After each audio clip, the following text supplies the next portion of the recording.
D2D Radio, real sports talk radio for the fans, by the fans, no agenda. These guys are the best in the business. Hashtag it. No notes.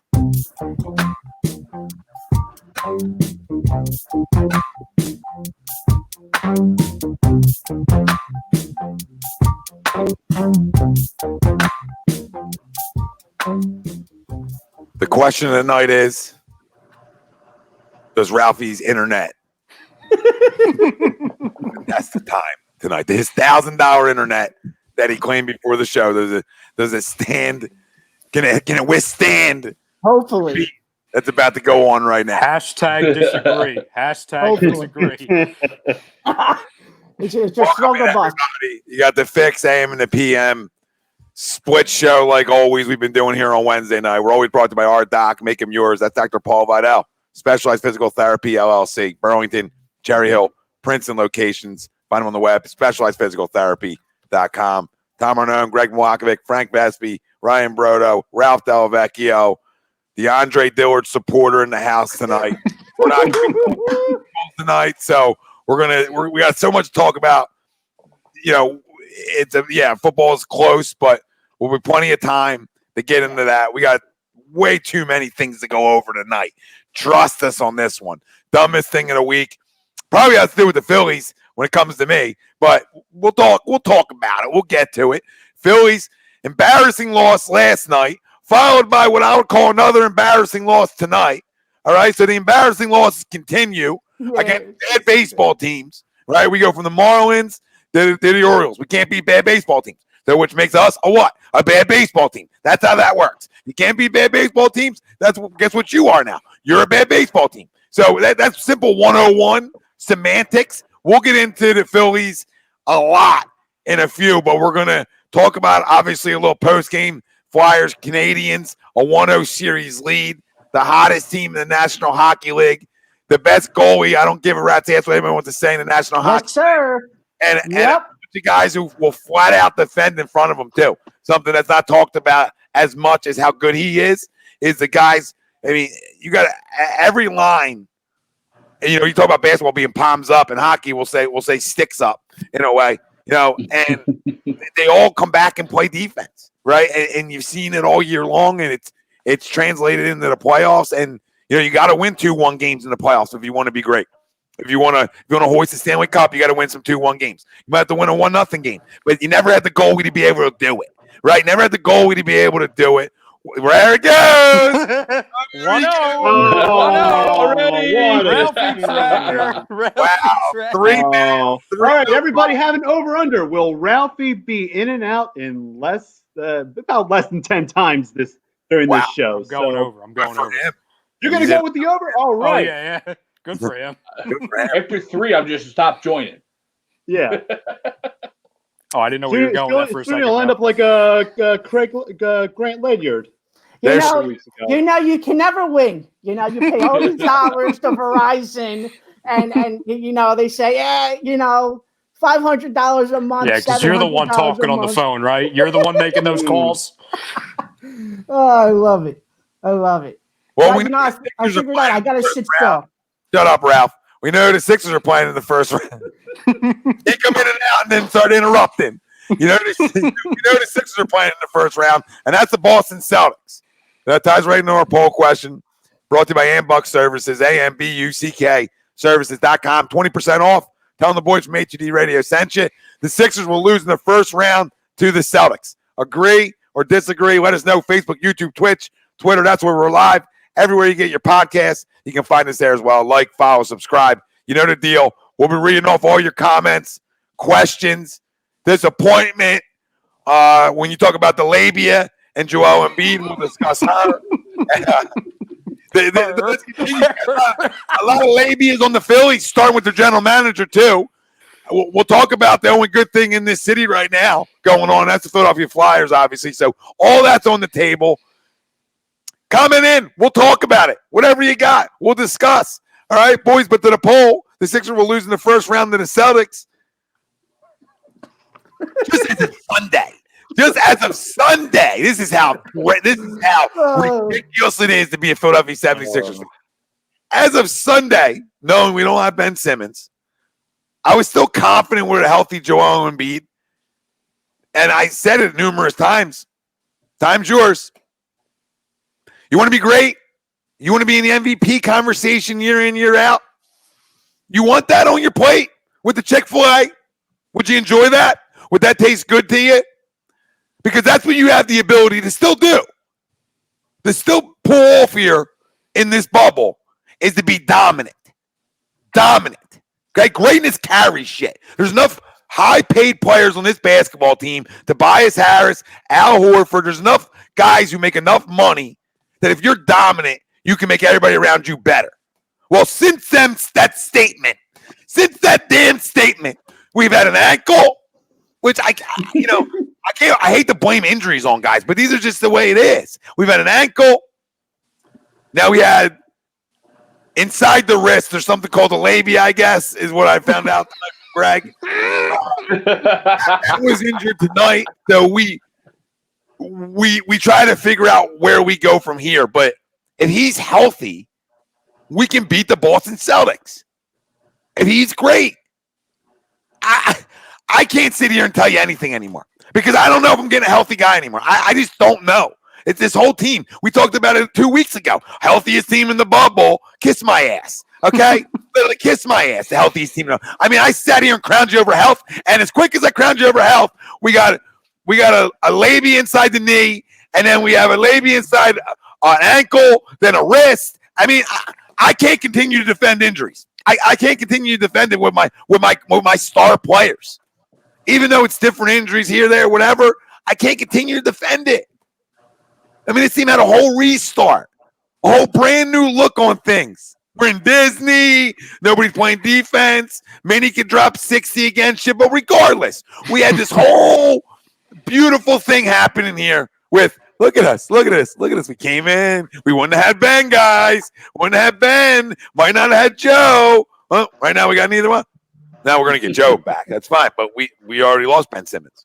So do I think with a healthy Joel Embiid that we can beat the Boston Celtics? Sure, we can beat them. Do I think we will?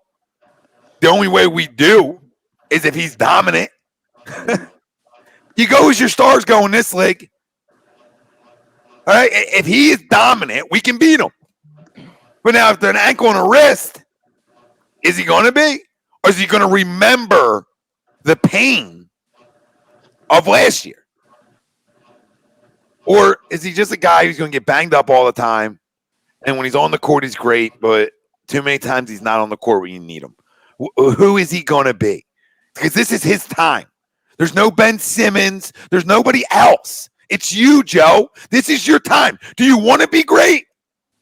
You have an opportunity to take over a bubble. Giannis does it with Chris Middleton. Okay? Chris Middleton. Now, Eric Bledsoe's good. They got good players. I get it. But you know what I'm saying? Like it's not the greatest starting five in the history of basketball. No. And they were just running teams out the gym. Yep. All right? So you can do it with Tobias Harris and Al Horford. Like, if you're dominant, Tobias is going to drop 30. Mm-hmm.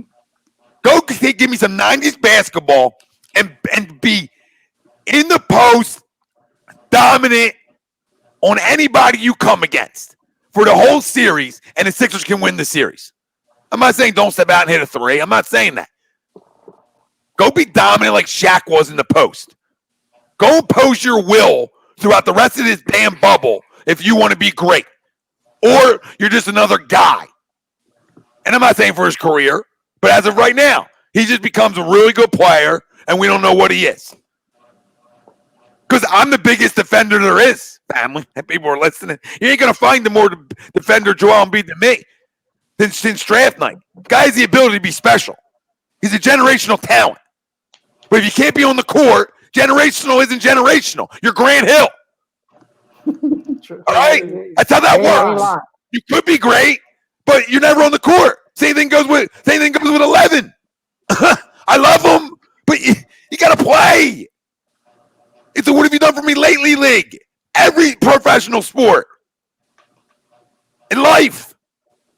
So get your ass on the court, get through the labia injuries for the rest of this postseason, Okay? And we can beat the Boston Celtics because I'm not going to come on here and say, nah, we're going to lose to the Celtics. Woe is me. No, let's get it together. Let's get it together. Get a time losing this. I got 0 time losing to Boston in anything. So let's all lock in here and try to figure out ways tonight how we can beat the Boston Celtics as we talk Flyers, as we continue to smoke Reese Hoskins, Scott Kingery, and anybody on the Phillies that wants to listen. And the entire bullpen, I'll smoke them all. That's going to happen tonight as well. There's a lot. Gentlemen, agree or disagree with the poll? The Sixers will lose in the first round to the Celtics. I disagree. We're winning. Not anything special. We just want to go win the series. I don't even believe that much. Second round again. I don't know if we beat this one. I don't know if we win this one. I'm just going to say disagree just because I want to be have some positivity. But without my best player and two. I love it, Addy. I love it because the key word, and you said 99% of the things you said, I agree with. And it's funny that you kind of ended with, let's pull it together. Let's pick it up. Let's pull it together. Because I don't even think this team can pull it together with freaking Scotch tape. I mean, they are falling apart literally and figuratively.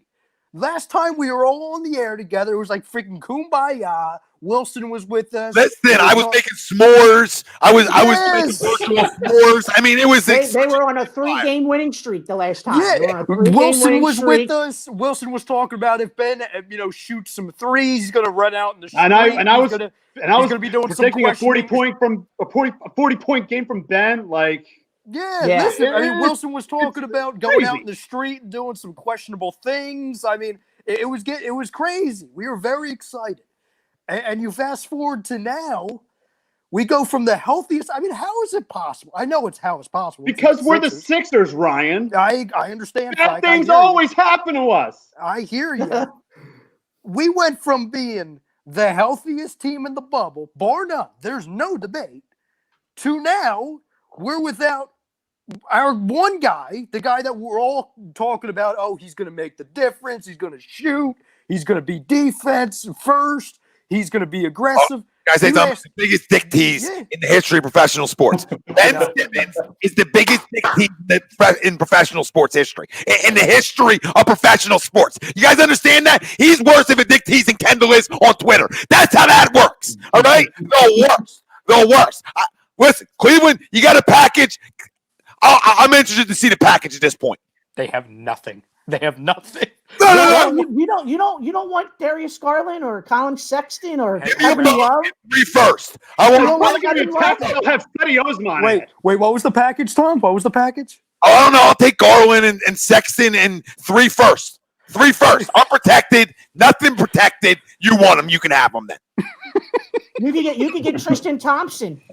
Shut your mouth. I'm gonna need you to pause, rewind, and go back. I need your computer to crash right now. Well, we gotta wait for the internet to go out so we can do I'll that. wait 5 seconds. He's due. He's been in here for too long. What are we gonna say? We're gonna continue to sit here and make excuses for something that it literally is a tease, and it's been a tease from day one. Like the workout videos alone. I could do without. I could do without now. Okay, I'm done with it. Don't show me another workout video. I don't care about a fadeaway 3. I don't care if you hit one from your car and it goes from your car into the arena, like through the roof somehow. Like I don't know. Perfect. He's like some dude perfect stuff. Yeah, like I don't care. The old school Larry Bird McDonald's commercial with Jordan playing horse. Yes. Can't believe I'm at the point now. I never thought you guys would get me to the point. Not you guys, but the Sixers would get me to the point where I actually will entertain a package for anybody right now. I mean, I might not accept it, but for the first time ever in the history of A2D Radio and the Sixers, I'm on the record saying I'll answer the phone. Never been there before. Wow. I'll answer. Not saying I'm going to accept, but I'll answer. That's a big step. That's a big step. Because, listen, you and I mean, you've been arguing with a lot of people about it, but you and I have gone back and forth numerous times on it. And, I'm a Ben guy. I'm a Joel guy. And I know we're not there with Joel. At least I'm not. I'm not there with Joel yet. But when you look at this team, like what do we always talk about, Tom? Perception is reality, and trends are trends. When you look around, they just show you what they are. It's like the infamous quote, They are who we thought they were. They got hurt in 5 seconds. They're a defensive team that decided, hey, we don't want to play defense anymore, especially in the fourth quarter. Hey, I'm Joel Embiid. I'm going to be healthy for a game, and then I'm going to go out, and then I'm going to miss 5 other games, and then I'm going to get a high five by another player, and now I'm out again. Simmons is gone. Josh Richardson looks like he doesn't even want to friggin' It's a bad look against Toronto, too. You understand that, guys? Mm-hmm. It's another bad look because now, listen, they're stealing your Chick-fil-A money. Every time they see you now, every time they see you, you get money stolen right out of your pocket. Every single time you see Toronto. I don't care if it's a damn bubble, Toronto, anywhere. Wells Fargo, you're getting money stolen. Wells Fargo, I don't mean we're stealing money from you. Calm down. I'm talking about Joel getting money stolen. That's every time, right? That's every time, guys. That's becoming now another trend of every time he sees Toronto, he gets his labia owned. I understand. Toronto will do that to you. I understand. Shouldn't do it to him. Shouldn't do it to him. He's too good for it. No, I hear you. And there's a lot of people saying, "Oh, this was a meaningless game tonight." And in a way, yeah, because we already saw. We knew middle of the game that we were playing the Celtics. I understand that. But when you talk about morale in this fan base, when you talk about the morale obviously on the team, if Joel comes out, I know he was playing limited minutes, but if he looks dominant against the team that has caused him to struggle for years now, obviously this season and going back to last year and even the season prior, and you're looking at, hey, while it's limited, you get to see maybe a glimpse of what he can do if we see them again. No, he plays like 5 minutes and then he's gone. And then they lose the game. But either way, I got to go disagree here for 2 reasons. Number one, whether it's a healthy Joel Embiid or not, number one, I don't think he's going to be healthy because when is he ever, to be honest, especially this time of the year, especially in the playoffs. 2, the Celtics were the team I had as the Eastern Conference representative. So I just think they're a better all-around team and, to be honest, healthier all-around team. That's not really saying much. I feel like us 5 are a healthier overall team. And then you look at it, too. I'm not trying to beat a dead horse. I'm done with this coach, man. I'm done. I'm done. I know I'm not the first, and I'm definitely not the last person to say it. Anything that has Brett Brown's name on it, I'm done. I'm sick and tired of, he's going to get guys. He touches dies. It's not even about Brett Brown anymore. It's about everything. It's about all of them. He can go. He's part of it. They can all go right now. That's how I feel.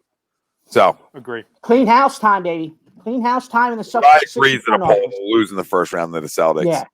Yeah. Greg, agree or disagree? I agree. Unfortunately, I think with a healthy Joel, do we play a series? Yeah, you know what I mean. But I mentioned on Sunday where Boston has beaten us most in the past is out on the wing. And with the loss of Ben Simmons and that athletic wing defender that he's able to match up with a Tatum or Jaylen Brown or Gordon Hayward, or whoever, right? He'd help on Kemba. I think losing him defensively is the biggest issue right now with the Sixers going ahead with the Celtics. I think it's bigger than that, though. I think it's bigger than that. I even believe him both of them on the court. I don't even know anymore. And it's not about them two. I just don't know anymore. I just don't know. I can't believe it's come to this. And it comes, a lot of it's frustration, but it's come to the point where, people can say, "Oh, Brett's got to go." They can all pack their bags. You can say what you're right to say, though, right? Because you guys have been at the highest point. Yeah, there's some high points with the Sixers, and you guys look like you're in cruise control and you're the world beaters of the world, and then all of a sudden it's just the bullshit again, right? The Simmons getting banged up, Joel's getting banged up. It just seems like it never ends with the Sixers, no matter what. And tonight didn't help it. Tonight did not help it. I don't want to jump the gun, so I'll wait until obviously everyone answers the poll. But I do actually have a big question for you guys in the fam at home regarding Ben Simmons. But I'll wait. I don't want to jump the gun. What, trade him? Sure. No, not that.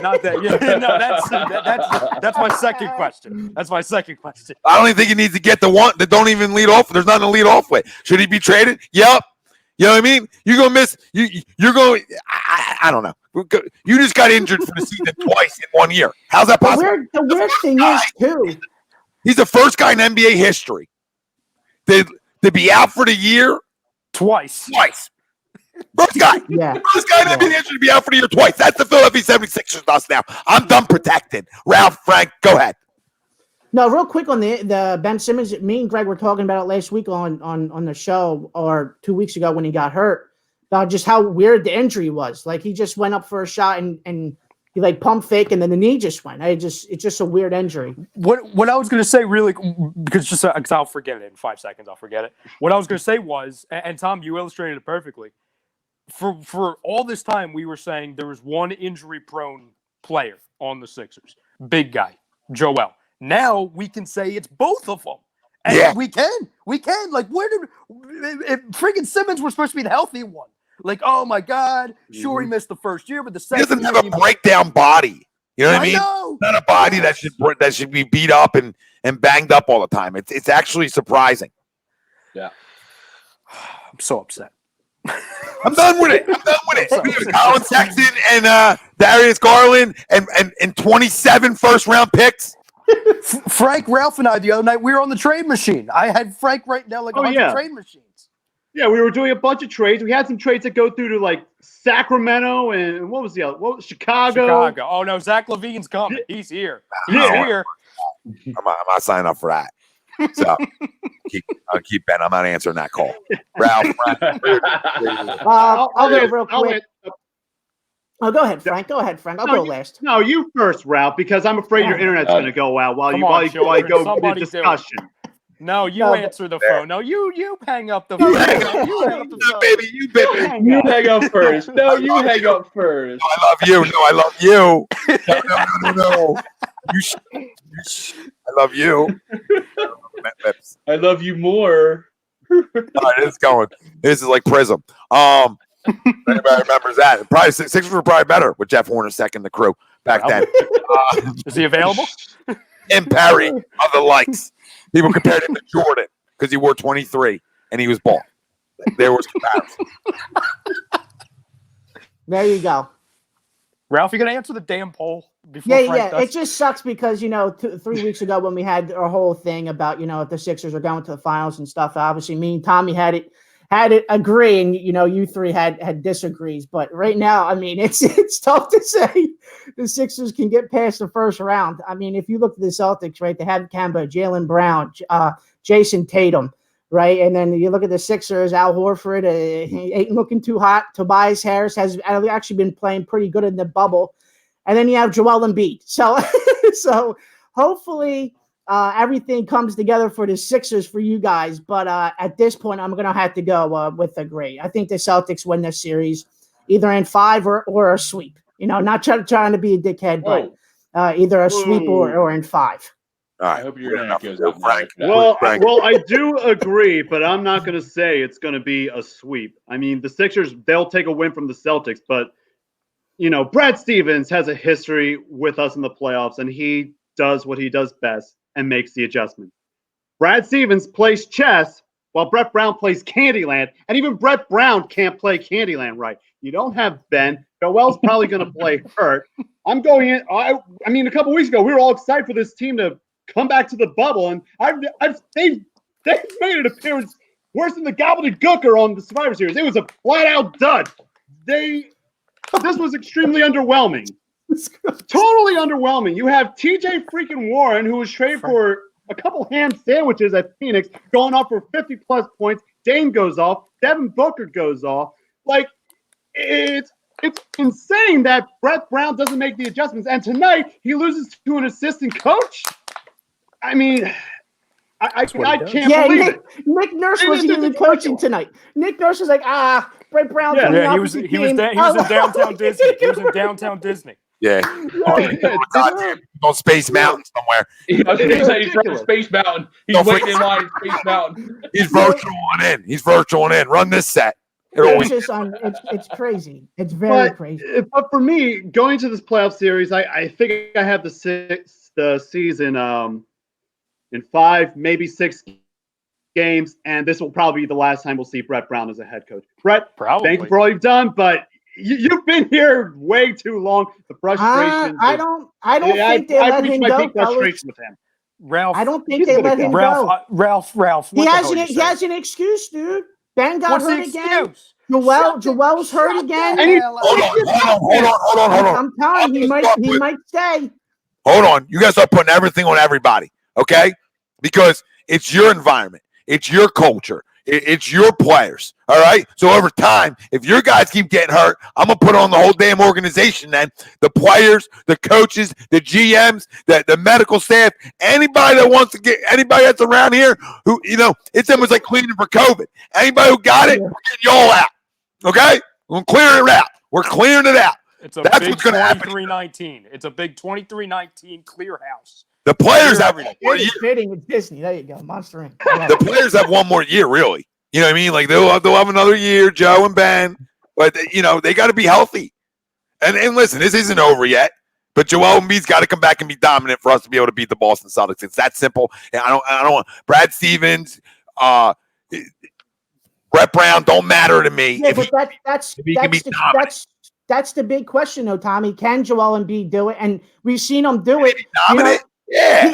He can. He can put up the 45 points and the 20 rebounds a game. But what are you getting from Al Horford? What are you getting from Tobias Harris? Now you got Alex Burke running the point. What are you going to get from Alex Burke? But if Joe can drop 30 a night in a series versus Celtics, and he's averaging 30 a night, we're in every basketball game because he's dominant. But then you also got to look at Al Horford and Tobias. Can they at least hold up the fort while Joel's doing that? Can they hold it up a little bit more? Yeah, I'm afraid of what happens when Embiid's on the floor. I'm worried about, and granted, it's probably a whole 10 minutes of game time. I'm worried about what happens in the moments when Joel Embiid's not on the freaking court. You know what I mean? Like, it's sad, Tom, and we were laughing about this. The last time we were all together, we were like, "Oh, thank God, we're looking at the bench now. Thank God, it's not like a situation where." Last year we had Greg Monroe and the Bobons. Like we have depth, and we don't need Joel to do it all. Oh no, it might actually be worse because now we have Kyle O'Quinn and Norvell effing Pell. What? And Raul Neto. No, if I ever see Raul Neto again, I'm not. Well, that's Brett's boy, so you're going to be seeing him for. He has obsessions. You might get him for 35 plus minute games. Brazilians. Yeah, he has an obsession with small little freaking guards that turn the ball over and dribble in circles. I mean, I think if Joe plays to the level he could play and is healthy, that's a big F right now, right? But it is what it is. And then you're going to get the production from Tobias. So who can be that third guy to step up? Can it be Al? Can it be, Mike Scott's actually played well the last 2 nights. Okay. So, I mean, that's a He's definitely to polls, so we'll take anything right now. But then can Josh Richardson play consistent basketball? There's a lot of ifs, but it all comes down to the big fella. And right now, that's all we can hope on is a full bill of health in this Celtics series, and he plays every minute healthy. And we got to hope that he can go off in a series, okay? Because if a star player goes off in a series like him, you can win the series. Do I feel very confident about that? No, not right now. But I know how basketball works. If he can come in and be dominant for a series, they can win it. They could. Do I realistically think right now the Sixers are going to beat the Celtics? No. But I'm the only one who's going to say disagree to the poll to try to keep some positivity here because we went 100+ days without basketball. So I will have some hope, but I don't believe much. I will give you guys. You can say I guess it's a bold prediction, just given what he's done or hasn't done all season. I do think what's going to happen, and you can't tell me this wouldn't be typical Sixers in this fan base. My prediction is Game 2, we will get the Al Horford game. He goes out for 35, dominant win, and we're going to be coming back. We'll be like, oh my God, the power! It's going to be the twin towers of Horford and Embiid. We could do this. With a side piece of Shake Milton. They could, though. Horford and Embiid should be able to beat this. And they're both probably going to shoot three. Boys, and when you talk about the Celtics, who aren't as big as the Sixers, Embiid and Horford, it's a win for us. We should win the offensive glass. We should win the rebound game. We should be able to win second chance opportunities. You know what I mean? We should be able to win down low. We should be able to. And then I expect a big series from now, honestly. I got some weird vibe about that just because it's the Celtics. that playoff Al's going to come alive and maybe help us. But it's all going to depend if Embiid's healthy, which it looks like he's going to be fine. The X-rays was negative, but still, I mean, he goes out. He's out every game now. But if he is, they can beat him because we're bigger.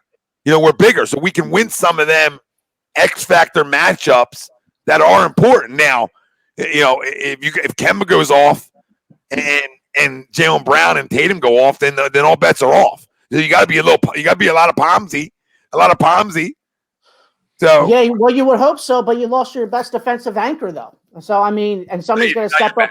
Not your best. 1A, 1B. I mean, Joel Embiid's probably one of the best rim protectors in basketball. So I'm not going to. No, I'm talking about on the perimeter. Oh, I know that. For those guys with Ben. Well, even when he was here, guys were dropping buckets. So I mean, he didn't want to play defense. Yeah, good for you. He didn't go to bubble. I think he wanted a way out because he felt like he was probably losing Kendall. Crumb. Devin Booker. Listen, Chris, yeah, get the boats ready just in case. Have them ready to go, an evacuation plan. But right now, I'm not going to get off of it yet. I wait too long for basketball to come back. But I don't believe one bit that they're going to be able to hang in this series because I just know it. But hey, Joe, time's yours, baby. Time's yours.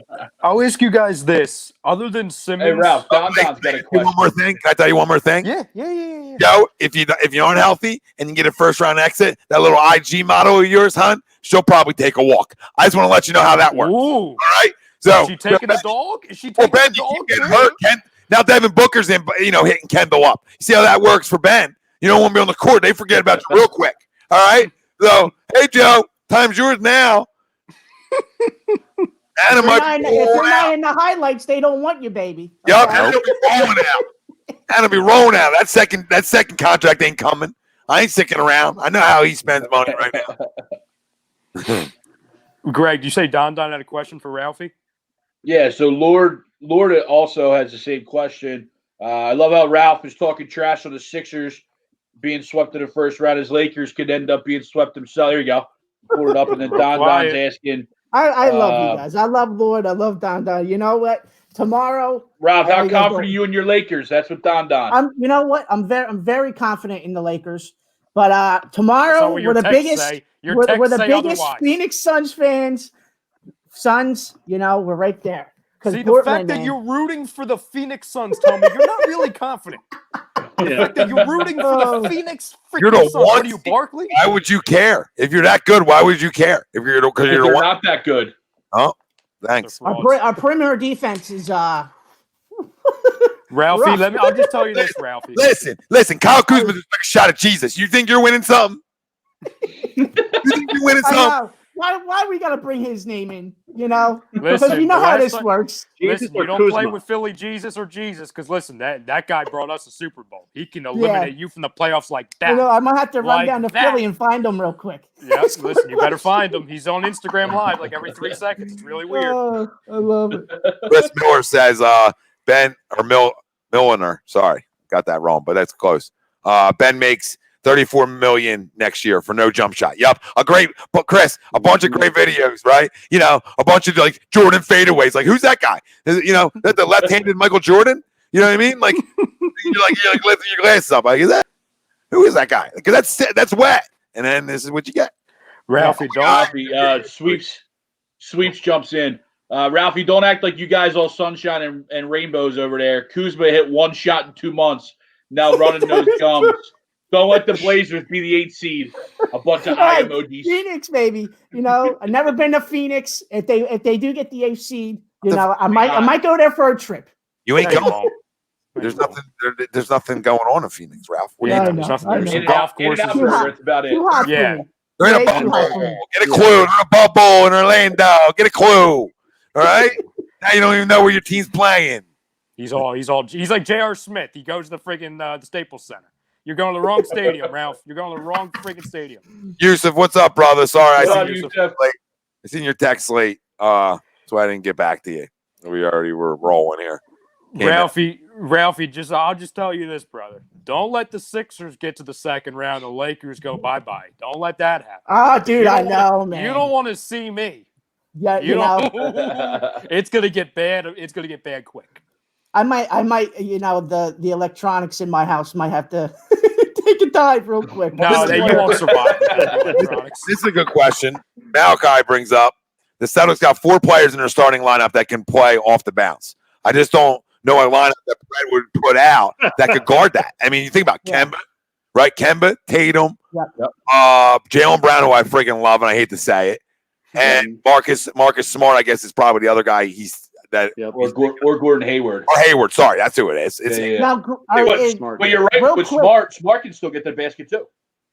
Is Gordon still coming off the bench for them, Greg? Yeah. Is he? Okay.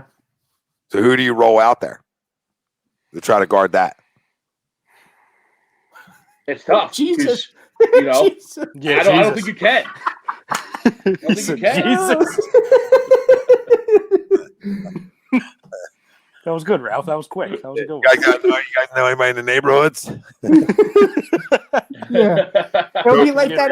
It'll be like the little giant scene when he goes up to the kid on the Do you horse. like football? Do you like football? You like basketball? No. No. Okay, you can join our team. You can be on our team. I love it. I'll ask you guys this. Other than Ben, who has been, Ralphie, that was a perfect analogy, by the way. That was perfect. Other than Ben, who has been your most disappointing player, Sixers player, in the bubble? Oh, Vancouver. That's not outside of Ben. I've never heard of that player.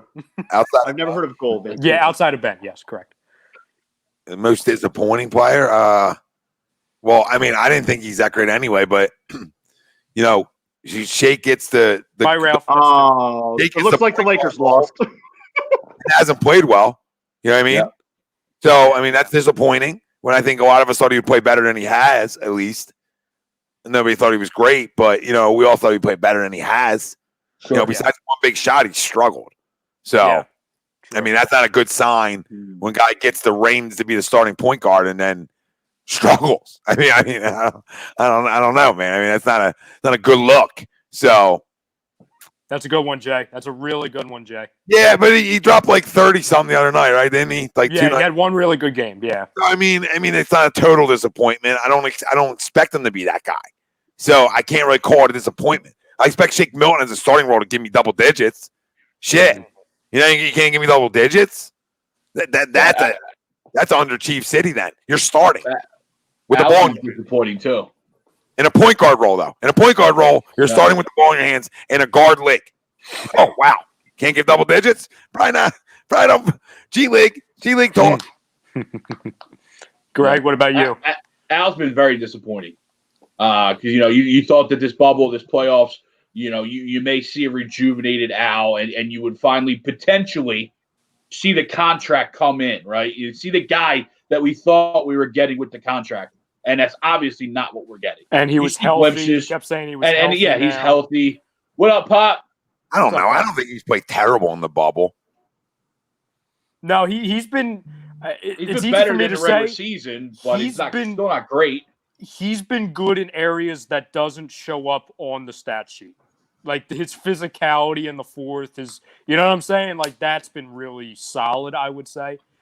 But offensively, he hasn't. I guess to Greg's point, he hasn't really been that difference maker that we hoped that maybe we'd see some kind of resurgence. Starting like a guy like Shake Milton, starting role. He went backwards in a role, and I think has played well in that role, well enough. You know what I mean? But you know, we talk about a guy like Shake who got the keys to a role in a guard league and can't get double digits in a bubble where nobody played no damn defense. True. Yeah. That's an issue. It's an issue. Not saying that Horford's been great, Greg. You know what I mean? Not saying it's like a bad pick. Obviously, we're not all going and to your Shake point, everyone said the Shake's bonus was he can score. If you can score, then how are you putting up less than double digits? Exactly. We'll get the Pop in a second, but Frank, who's been your most disappointing guy in the bubble outside of Ben? Got to go with Shake. Go with Shake. Oh, he went Shake weight. Oh, I'm going to go with. Ain't Shake going? It's Shake weight. I'm gonna go with Greg's boy. I'm going Furkan. And I know it's a bench player, but kind of going back to what we were talking about, you know, obviously before this, we had, I don't want to say high hopes for Furkan, but we thought he was going to be kind of coming off the momentum that he had at the end of the first part of the season. Mhm. You know, that solid go-to guy, maybe like a JJ Redick light type. He doesn't look comfortable at all. It looks like he's forcing the threes. It looks like all the defense. It's funny, like any defense that we've seen in the bubble has been smothering him.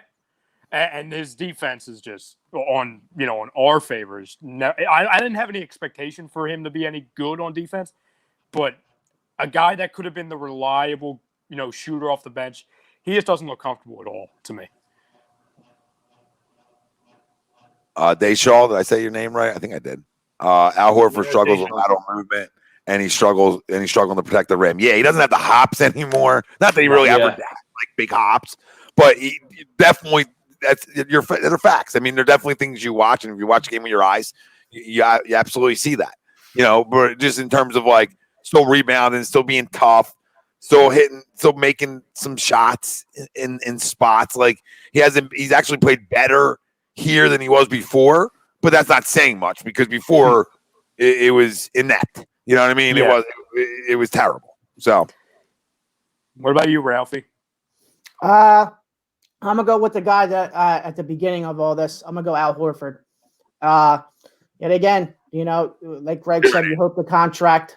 What happened? What happened? What did you say? No, what did you say?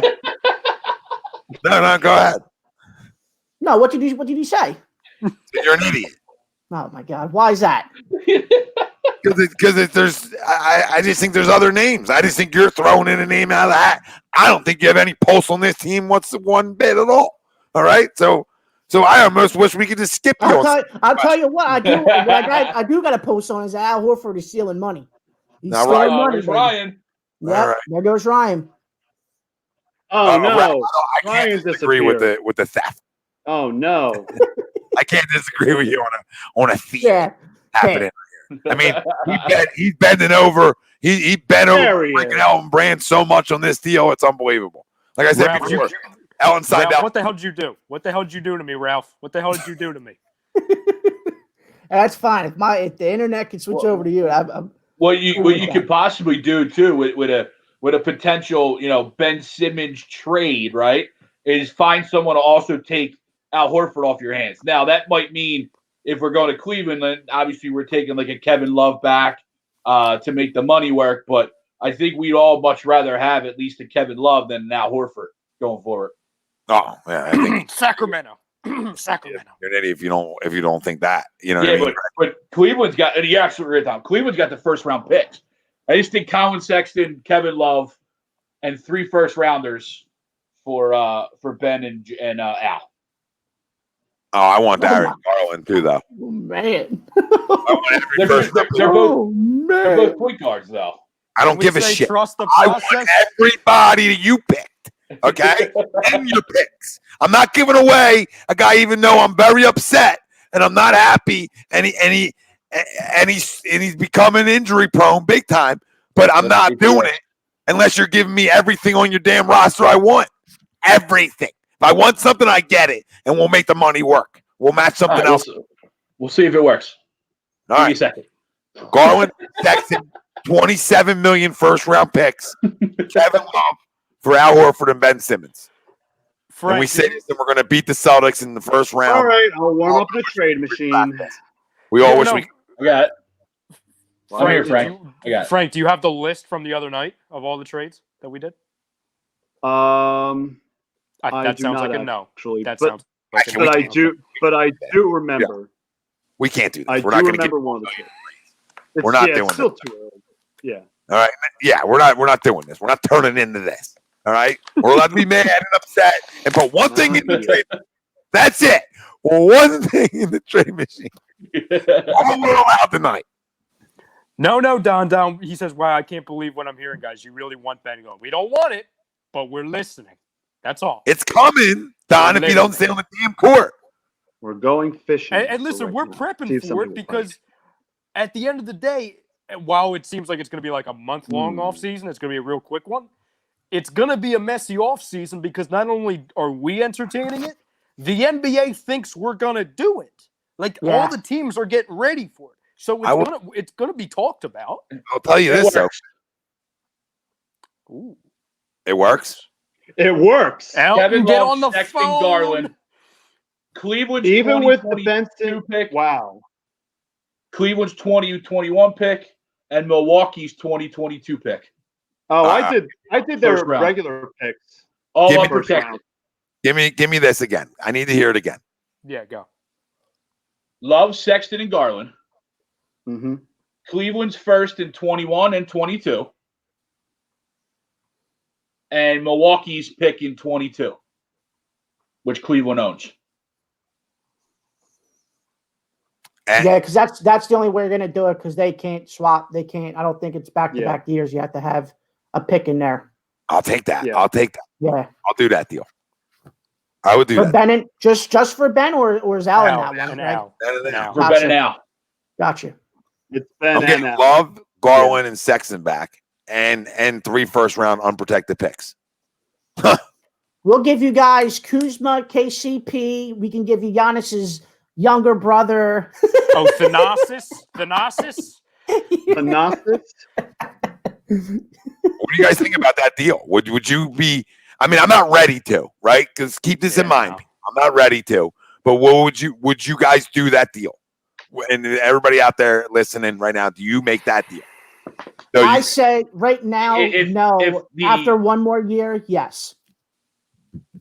one more Yeah. year might not be on the table. One more. I want to see one more year with them together. If it continues to go down this slope how it is, you got to move one of them. You have to. It's not about moving one or the other. It's about injuries. It's not about them playing together. If you can't stay on the court, I can't have you. Yeah, if they're No. never going to stay healthy, they're never going to be able to get the quote unquote chemistry. It's just never going to happen. This is going to be the storyline every year. They're going to look good for 5 games at a time. It sucks, but it's just the way it is. That's to Greg's point. Ralph's point. That's the only package that I would even think about. Like when I heard the storyline or the rumor, they believe they have a package for Ben Simmons. That's as close as we're getting. I just think that we can get a better package elsewhere, to be honest. I don't know. I don't know if you're getting unprotected. Well, that's the scenario. Like you're absolutely right. Could you get 'Cause- better players back? Potentially. Could you get unprotected? No. If you get that- unprotected, no, I that- do no. that now. Now, If how they're- good are if they? they're protected? All they got is Ben Simmons, Greg, right? So now you're up to your point, like to the unprotecteds. Now think I about would do it. how important they become, right, Greg? You know what I mean? Yeah. Because you're really getting Ben Simmons. Yeah. That's it, really.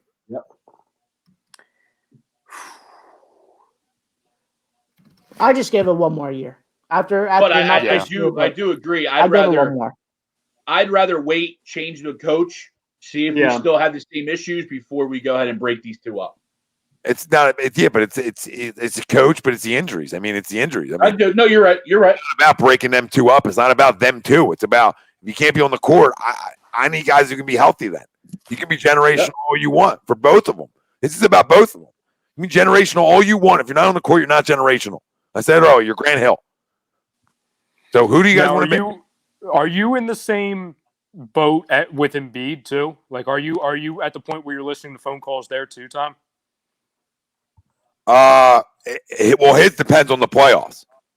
Okay. We'll say the scenario that you were talking about earlier, to where he's banged up and they lose, let's say in 6 to the Celtics in the first.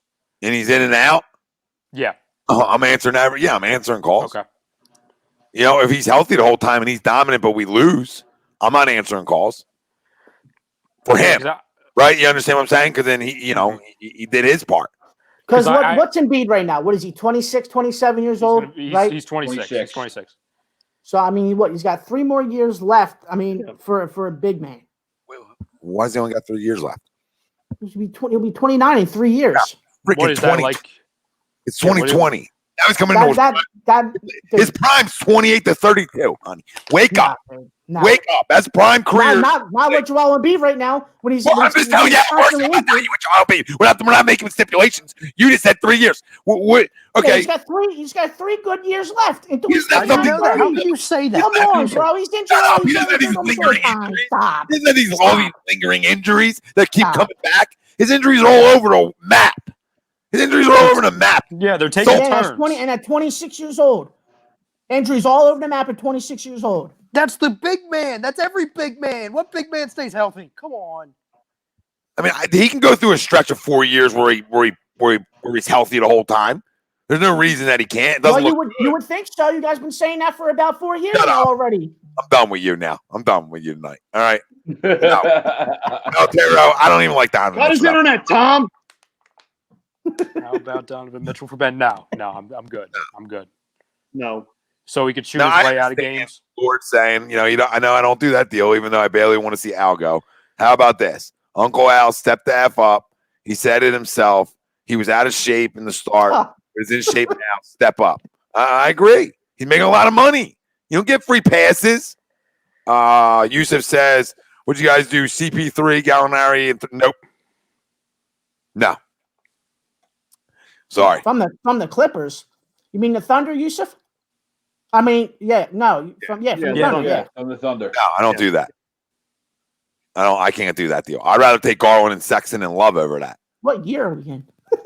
Yeah, because CP3's always Gallinari's freaking Gallinari. I don't love either one. I mean, What about? Let's see. What was the one I had the other day? Okay, it was Al. It was Yeah, It was Scott, and it was Thibault yeah. for Chris Bagley, Paul. Buddy Heald. no, You were in love with No. Buddy Hield for I some wouldn't do reason. that deal. He's You a think- shooter. First You off, think he's like I'm not trading. Steph Curry of the Sacramento Kings or something like that. Oh, not He's like trading- next the coming picks of- from the Clippers. Yusuf was I'm being not trading a defensive player Wow. like that from the this Paul young. George trade. I refuse to trade a defensive player like Thibault this young. Like What about- defensive guys don't come around on the wing too often. That want to be that want to play defense. Doesn't happen often. What about Richardson? I mean, I have to trade Richardson, but I don't know. Nobody in Sacramento I want. It's the biggest underachiever city too. What the hell do I want? I know. Where's all their great Stop. players that they've drafted for the last freaking 8 years? You know what I mean? Yeah. The only guy that I would be interested in is De'Aaron Fox. That's the only guy I'm interested in. You can keep Buddy Hield. He stinks. Who else? Bagley. What is Bagley done? Harry Giles never played basketball for Duke, and they I still never took said him. Harry Giles. I never said Harry No, Giles. he was just Over the Tommy list. was just saying. Tommy was just going off the underachievers Oh, okay. or the overachievers in Underachiever city Sacramento. over there. Yeah. Buddy Hield's supposed to drop 48 games. Next coming Larry Bird. Average. Okay, like Roddy Divac compared him to Steph Curry. He's like, I think he could be the next Steph Curry. Ooh, what's Pop got? listen. I love it. Bob, I agree with you. He said, I understand the injuries, fellas, but to trade them now when clearly the issue is Brown with not having any mental toughness to elevate our guys, man, before we do anything. I agree. We're just frustrated. It's that Pop knows. LOL, fuck, we're frustrated a little too much. We are. Yes. We I was are. fine with the loss tonight until when I got home and I realized, wait, he got hurt? You know, because I was working. I didn't see it. And I already got hurt. And I was like, are we doing this again? We're doing this again. I cannot continue to come on here and defend the injury city of Philadelphia anymore. I can't. True. I can't pom-pom it all up and rainbows and blowjobs for everybody. All right?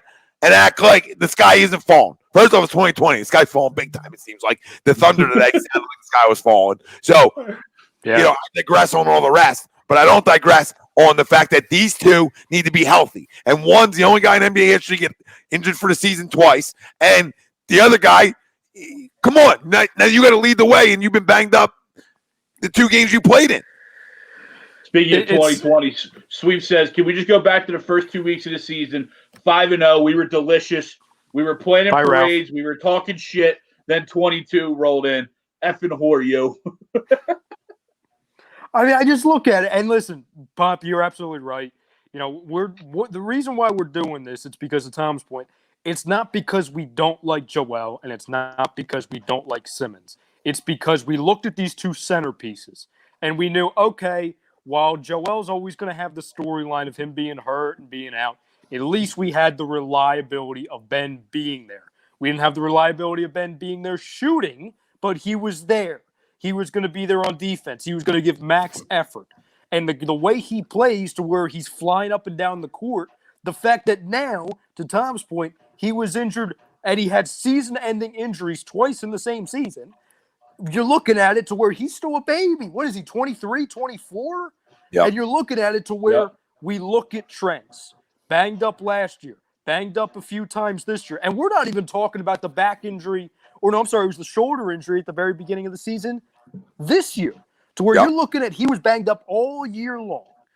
And then obviously last year, he played obviously the full season his rookie year, quote unquote. So now you're looking at, okay, well, we talk about this chemistry. When they're on the court together, they got to learn to play together. Well, forget about them both being there. It's always like, okay, one guy's out, one guy's not, or one guy's on a minutes restriction.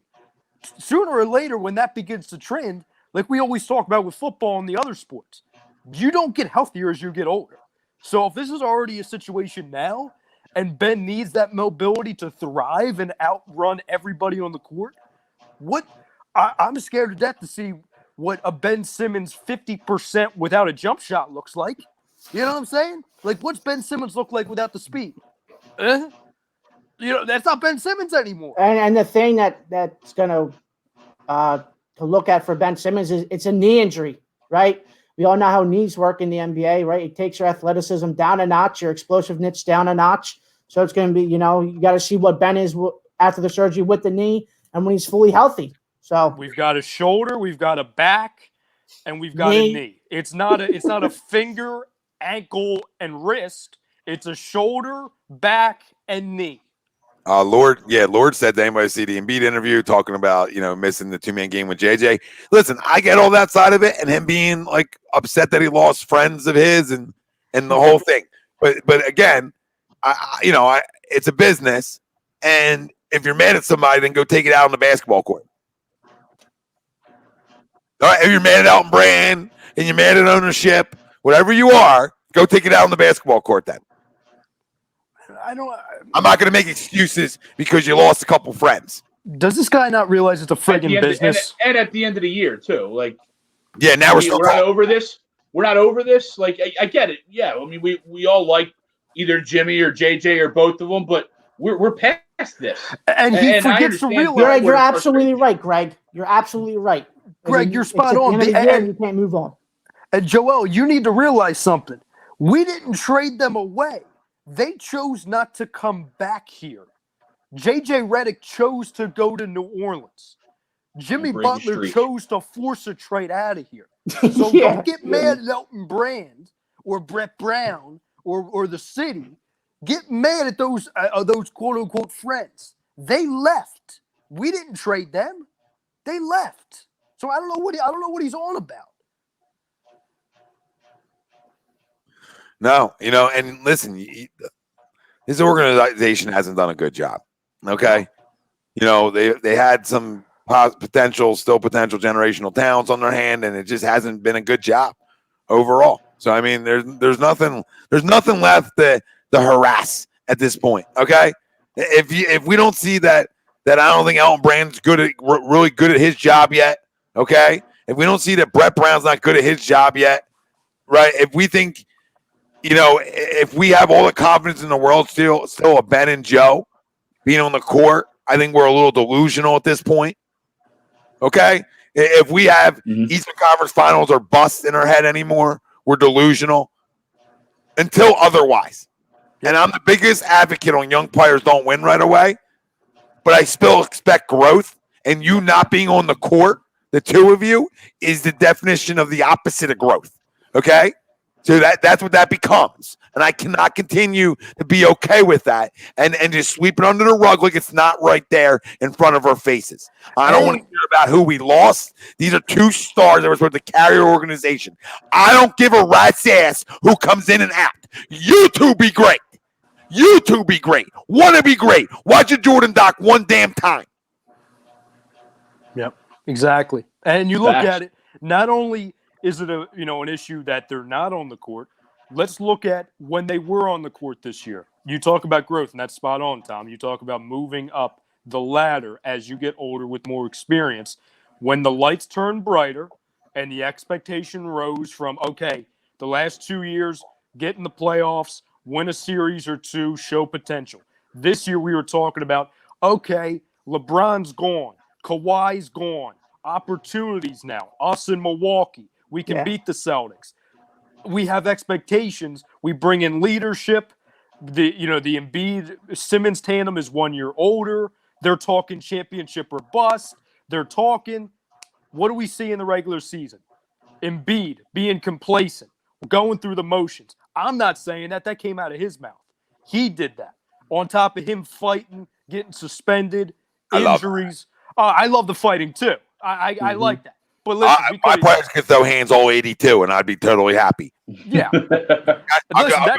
Anybody who wants to throw hands in this league at this point, any player who wants to throw a hand, and it could be the worst punch of all time, I will create a team of all NBA players that are willing to throw hands in 2020 on the court, and we'll go beat anybody.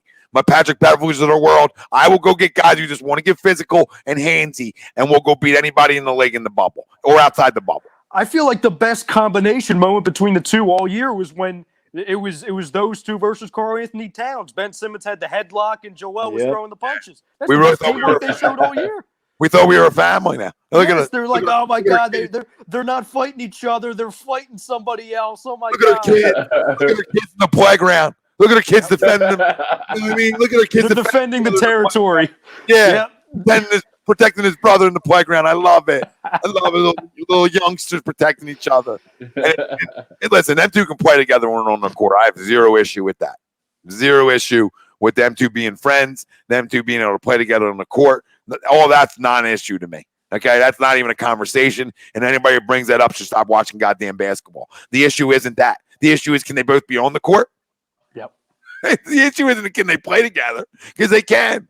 Can they be on the court, guys? And I want a 1 to 10, your confidence level moving forward, of Ben Simmons and Joel Embiid being on the court together, 1 out of 10. 10 being absolutely, this is just a mirage. We're going to overcome it.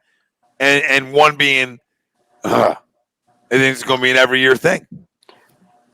Now, is it being on the court together playing well, or just on the court together, period? Well, shit, Ryan. If they're on the court together, they both play well. They should be playing well. You don't never know. They play well. I don't know about the rest of the damn roster, but them two. I got you. But I hear you. Stipulation talk. All right. No, I just sure.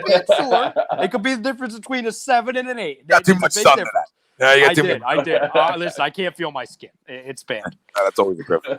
1 out of 10. Frank, lead us off here. 1 out of 10. Give me a 7. All right. To me, that's a great answer, Greg. Yeah, I'm right in that line. I'm going to go 7. I'm hoping this is just a 2020 type of issue. Yeah. And 19. And 18, I think. Yep. And 17. Because of the orbital fracture. Yeah. Oh, God, this doesn't end. All right. Ralph. Not that we give a rat's ass, but 1 out of 10. -3. -3 for you. Nah, I'm gonna go 6. I'm gonna go 6. Damn. Jay went -3. That's my Palatero, mine. What was that? -1 million? Yeah. Uncle Crumble over here. Look at him. Jesus. They Shaw says 6. Over a trillion. Yeah, I'm going 6. 5. You're going 6, Rye? Yeah, I hate agreeing with Ralph, but I got to go 6. Hold on. I'll get back to mine in a second. Don says Tommy's starting 5. Chris Childs, Lasbell Sprewell, Oakley, Lampier, Joel. I want Steven Jackson and Ron Artest off my bench. Do you want Ron Artest or Meta World Peace? Ron Artest. I want the guy who will go up and fight people in the stands for his guy. I want Ron, not the peacemaker. I want the guy haymaker, Ron. Is there you want Kermit Washington because he almost killed Rudy Tomjanovich in one game. If Vontaze Burfict finally gets kicked out of the NFL, we're recruiting him to the Sixers. Vontaze Burfict to the Sixers. I'll take his palmsiness off the pine. Chris Flynn, we're going to talk about Flyers in a minute here, but Chris Flynn, I'll say 7, but as a diehard 8.5. Chris, that's where I'm at. I'm almost at like a 5 right now because it's every year. I'm almost at a 5. But Uncle Homer, right? You got the Homer angel, right? And then you got the real angel. And the real angel Let's be realistic. It's a 5. And the Homer Angel's like tat, tat, tat. Right? So I'm not gonna go I'm not gonna go total Homer Angel. I just smacked shit out of the Homer Angel. I'm not gonna go. Yeah, get out of here. That would I'm have not injured that injured Joel Embiid, by the way. That's what happened to Joel Embiid today. That's what injured his hand. I'm fine. I can probably shoot better with my left. I'm not even a lefty than Ben does. But You have to that's start releasing some films. What You up, gotta release TTP? Some like tapes. Sean Spillman. You know what I mean? Yeah. I can shoot. I was ambidextrous. Talk about my pickup game. I'll hit you with the left and the right. That's not true, by the way. You throw a 92? No, but I might hit it. If you gave me 3 straight at bats, there's just like, not with him now. He's not hitting 92. He might throw 71, and I'll probably take him away and 5.5 hole and just eat it up all day. So figure out a way to fucking defend it. But we don't got time. We gotta make this happen. I would love to. Step on the damn mound, Sean, because I'll freaking start taking cuts for the next month. I'll be cut happy. I'll be taking cuts away from the kids. Hold on. You guys pitch the coach this time. You guys pitch the coach. I need We'll that. show you how it's really done. Need that. Just that. But my homer will say like right where Chris had it at 8.5. My homer. But realism, I mean, shit's a 5. TTP. The poll question is: the Sixers were losing the first round to the Celtics. I said I'm the only one who disagrees, and the only reason is because a healthy Joel Embiid, if he is healthy, and if he can be dominant, I think we're bigger than them down low with Embiid and Horford. So if they can come play and have a big series, we can beat them. And the other question, TTP, was, I mean, we had a bunch of questions, but the other one we just brought up was, 1 out of 10 on you thinking Ben Simmons and Joel Embiid are going to be healthy together throughout the rest of their career here. And 7's generous, and I like it. Like Frank gave a 7. I love it. Ralph disappeared again. Bye, Ralph. Is that 4 or 5? I think we're at 5. Jesus. Well, Don, we'll talk about college football later and stuff like that, but it might be the dumbest thing in a week because I don't know who makes decisions for who.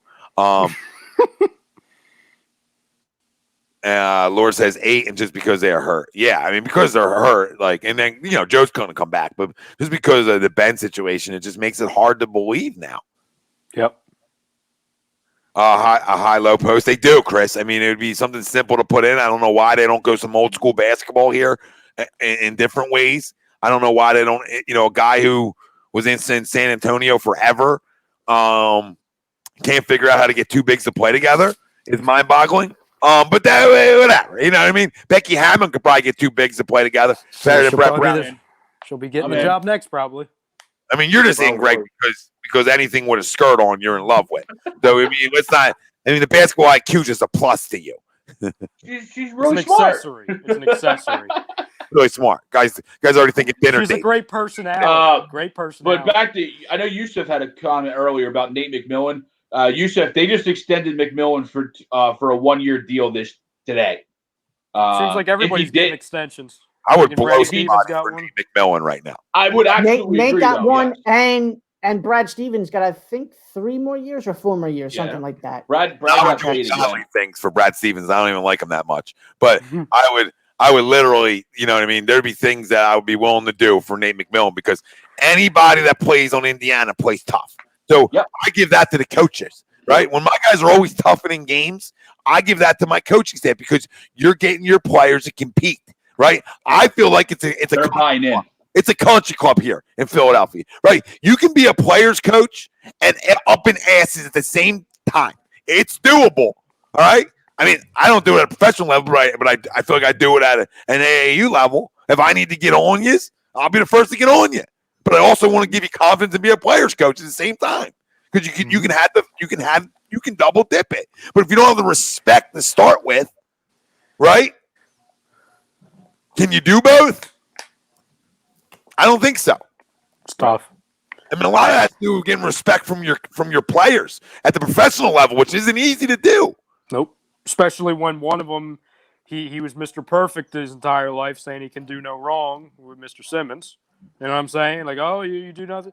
There's nothing wrong, Ben. You can do what you want. It's tough to get him out of that mode. That's like we always say. He's a victim of his own greatness. Oh, why do I need to work on my jump shot? I'm good at everything else. Well, it's the NBA, Ben. It's not LSU. Yeah, like Lord, they didn't talk about that in the offseason when Elton Brand was going to go sign Al Horford. Like Brett and Elton didn't have that conversation. Brett didn't like talk to Pop ever throughout that conversation. Like, how can I incorporate these two? What are some things that maybe you did in San Antonio with Duncan Robinson, blah blah blah blah blah, right? And pick brains. I don't see like they couldn't play together. Grow up. I don't care what the game is in 2020. I don't care that it's a 3-point shootout. You can win down low in this league.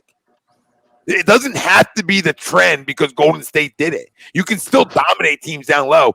Hinkie's whole mindset, like him or not, was to change the analytics because it was a higher percent shot down low. He was actually going back old school. All right? So at the end of the day, you can win old school. Everybody's got in their mind they got to win a certain way. Why can't you go win like Shaq did and Hakeem did and Duncan and Robinson did, like big men. Big men won a lot of chips in this league. Big men won championships. Two guards signed shoe deals outside of Michael for the longest time. Yeah. I mean, it's literally like Elton Brand and Brett Brown in the offseason sat down and they formed two completely different teams. Elton Brand formed a team that could win with size and defense. Meanwhile, Brett tried to form a team that can win with defense and three-point shooting. So when he saw Al Horford, he's like, oh, he's a three-point shooter. No, he's not. No, he's not. No, he's not. No, Joel Embiid's a three-point shooter. No, he's not. Like, you know what I'm saying? Like, what are you talking? Like, Brett, didn't you sit down with Elton and said, oh, I want to be a shooting team? Oh, okay, sure, Brett. I'll go get Seth Curry. I'll get somebody. I don't think you needed that. Like, you had enough shooters around, right? I think the Horford signing was fine if you play it right. Mm-hmm. Because both your big men can step out. You know what I mean? So it's not like you don't have two big men that can step out and hit it.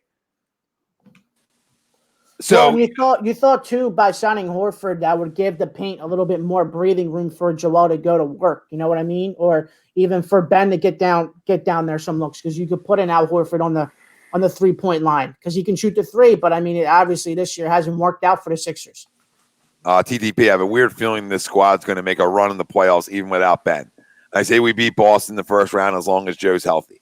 Just have to contain Kemba. TTP, I said this on Sunday, right, with the guys, and I think a lot of us were on the same page. Like, if the time's yours, Joe, to be great. Do you want to be great? Because the time's yours. You're the star. There's no Ben right now. Not that them two compete with each other. I'm just making the point. Like, it's all about you now. So go be great. You want to be an MVP candidate every year? Go dominate in the playoffs. You have an opportunity to, and I still think he will. I still think we beat Boston in the first round. I think we shock him and beat him. I really do. I don't know how the hell we contain Kemba, the TTP's point. I have no idea. Then you try to contain Kemba. How are you going to do it? How are you going to do it with Brown and Tatum? You have to contain all three of them. He's always torched us, too. He's always torched us. Thibault's going to help you in that situation. Josh Richardson's got to play great defense. So, I mean, and then whoever's covering Kemba, it's going to have to play good defense. But the other two are more important than whoever's covering Kemba. Thibault and Josh Richardson have to freaking contain Jaylen Brown and Jason Tatum. Have to. It's really on them in this series defensively. Because I think Kemba will still get his. Such a guard-driven league like that. Yeah. You know what I mean? Such a guard-driven. Kemba will get his. Like you said, it all comes down to those two. All comes down to those two on the defensive side of the ball. Ooh, TTP has a great question. Another one. Hold on. Let's get through here. Chrome said definitely can still win playing inside out. Don, what is the Sixers missing cause? It seems like you guys got the right health and a coach A coach? Let's start with health. The coach is part of it. Let's just start with health. Health, yes. Yusuf says, do you guys think Elton Brand gets fired? No. I don't. Elton Brand doesn't. Brett Brown does. Yep. TTP. And if I will say Elton Brand might get plucked to go to New York, though. There might be, I see that happening more than being fired. No, put too much. Do that. But I thought they already. I thought they got their GM already. Did they? Whatever reason I thought it was just kids. They're the coach. No, they got Leon Rose. But what role is Leon Rose playing? President. I don't know that. Yeah. President of basketball operations. Let's check. Okay, I think he might be. So he might not have a general manager role, which means they need to fill that. Nah, they're sticking with Scott Perry as their GM. That's fun. Gotcha. So Leon Rose makes the calls in New York. That's what we learned. Yeah, Pretty much. Good to have you, Leon. No, I mean, Scott Perry's again. I like Leon. I mean, I think he's going to do a great job in New York, and I hate to say that because they're obviously in our division, and I hate the Knicks, but I think he's going to do a really good job in New York. Because I think you know what else he is, right? Joel's old agent. Greg. I don't got the Knicks don't have anything I want. Okay, I mean RJ. I'll take RJ. Don't do this to me. We got past this. What RJ? I don't want RJ back. He's the only thing close. He's the only thing close I want. I don't want him. I'll take. RJ Barrett. I don't know. RJ Barrett can go back to Canada. And there's no way I'm taking anybody. There's no way I'm trading with the Knicks anybody. Because if I traded if I got cute with them, I'm better than the Knicks. He'll end up winning freaking 7 straight MVP. All right, he won't stop stroking threes in the Garden. He'll be the new king of New York. Dude, you wouldn't be able to drive up 295 in South Jersey without seeing a Simmons Knicks sign. All right, that's how bad it will get. You want that? It's so true, though. It's so true. Yeah. It's so true. I think that's the truth, though. Like, you put him in like a quote unquote A-list city, which I think Philly is right there too, especially sports wise. But New York and LA, I do agree though. I think he goes off. That would I would put a hit out on him. You understand? Like he'll become the most hated athlete. I would make some calls. I would make some calls. I'd make a couple calls. I'm not saying anything's going to get done. You know what I mean? I'm not confirming or denying. Now watch, he's gonna get it's gonna happen, and he's gonna get shot on the side of the road, and it's gonna be on me. No, it's gonna come back. I'm just kidding. I'm not gonna do it. But like that's how you feel, because that's Philly. I mean, listen. The fact of the matter is, shut your mouth, because we are an A-list city. So don't you say that again. I agree with you. All right. I'm just saying, you look at like Ben, the Hollywood, the Kardashian. I don't think there's any better basketball city in the country than Philadelphia. He gets traded. There's 2 reasons why I said Cleveland. 1, because I want the unprotected, because they have no talent on their team, because we're taking the little bit they have. Okay. And 2, I want them to go to a shit city. You think we're not a big market? Enjoy Cleveland, honey. Let me know when Kendall comes and visits. Idiot. He just got a house in Lumberton, by the way, guys, and it's gigantic. I don't think he has any expectations of leaving anytime soon. So I just want the people to know that as we talk about this. Okay. Full court basketball court in his house. Yeah. Got a good piece of land here. Not saying that he can't be dealt. You know what I mean? Guys get dealt all the time. But he built the house. So if you're building a custom property, you're looking to stay. You're probably sticking around. Or at least you believe you are. Yeah, and you're okay with it. You're okay with it, yeah. These guys can go to LA all off season. It's not I don't think the play in LA and is all that is as big as everybody thinks it is. Right? You can make a ton of money in this league playing anywhere. Okay, Ralph. I'm just being honest though. You don't if you're playing in Philly, New York. You're playing in a major East Coast market. What's the difference, Matt? What's the difference in LA? Like you're playing in a big time market. You're not playing in Cleveland. You're not playing in Charlotte. All right, you're not even playing in Miami, which isn't even the biggest market as the ones we're talking about. Mm-hmm. Guys went to Miami to play. You can make money anywhere.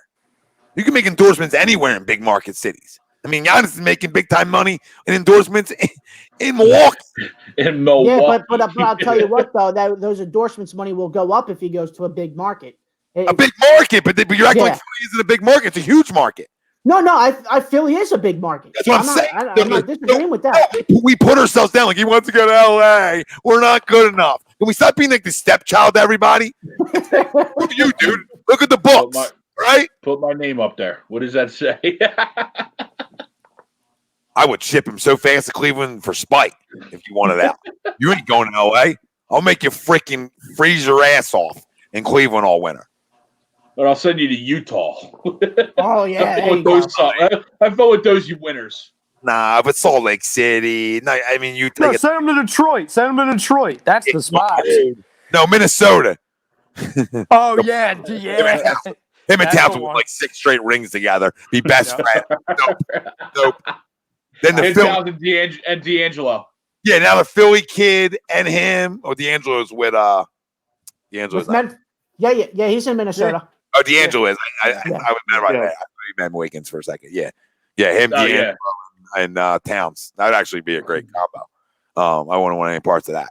I'm telling you, the freaking Simmons to the Warriors is going to heat up again. I'm just waiting for it. How's Philly not a big market, go James? Oh yeah, that's Explain to me, because it's the top 5 market in all sports.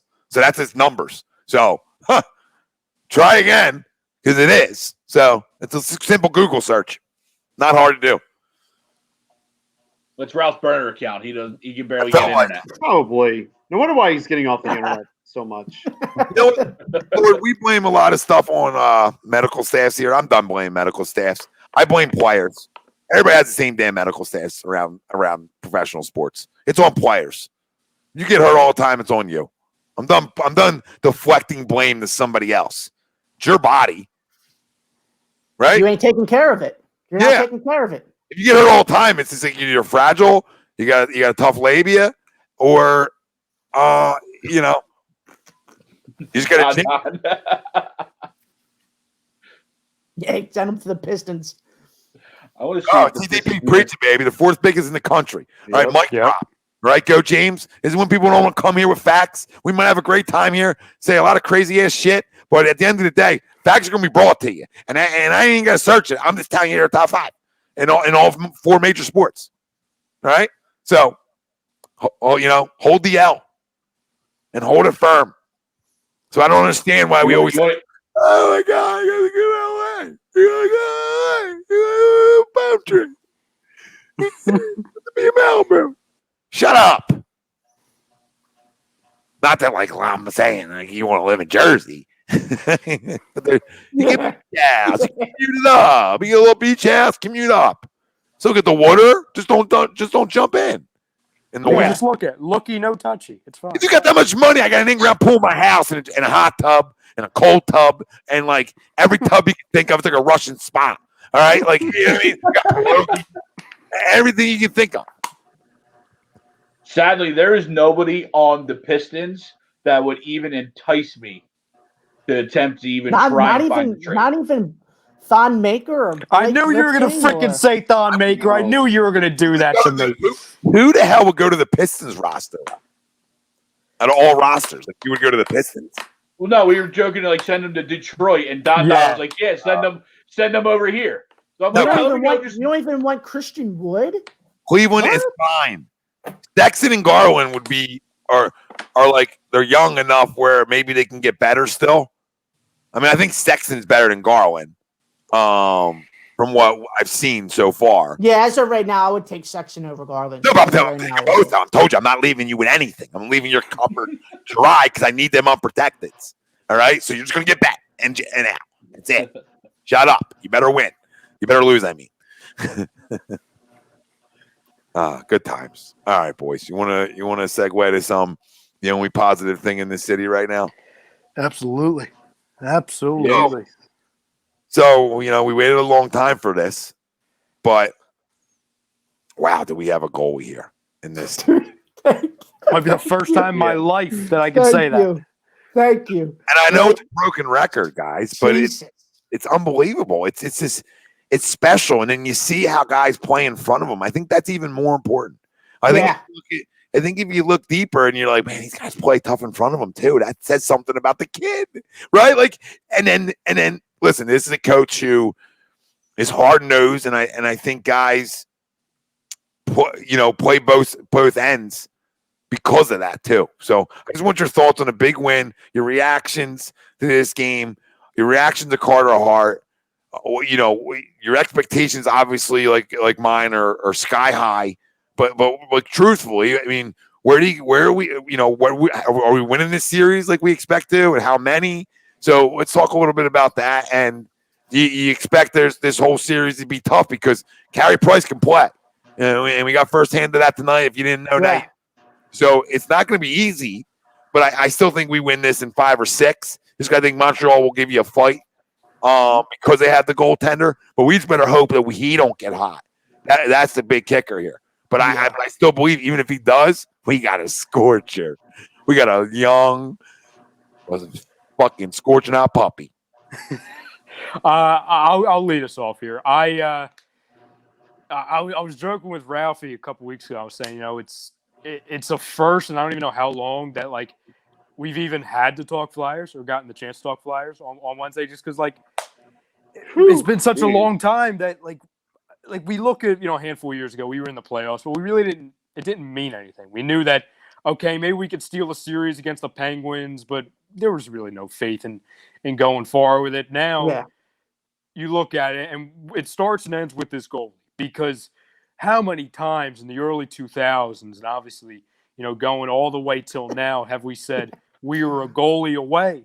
Yeah. I mean, we were looking for at about as long as I've been, for 24 years. I shot out of the womb saying, when are the Flyers going to get a goaltender?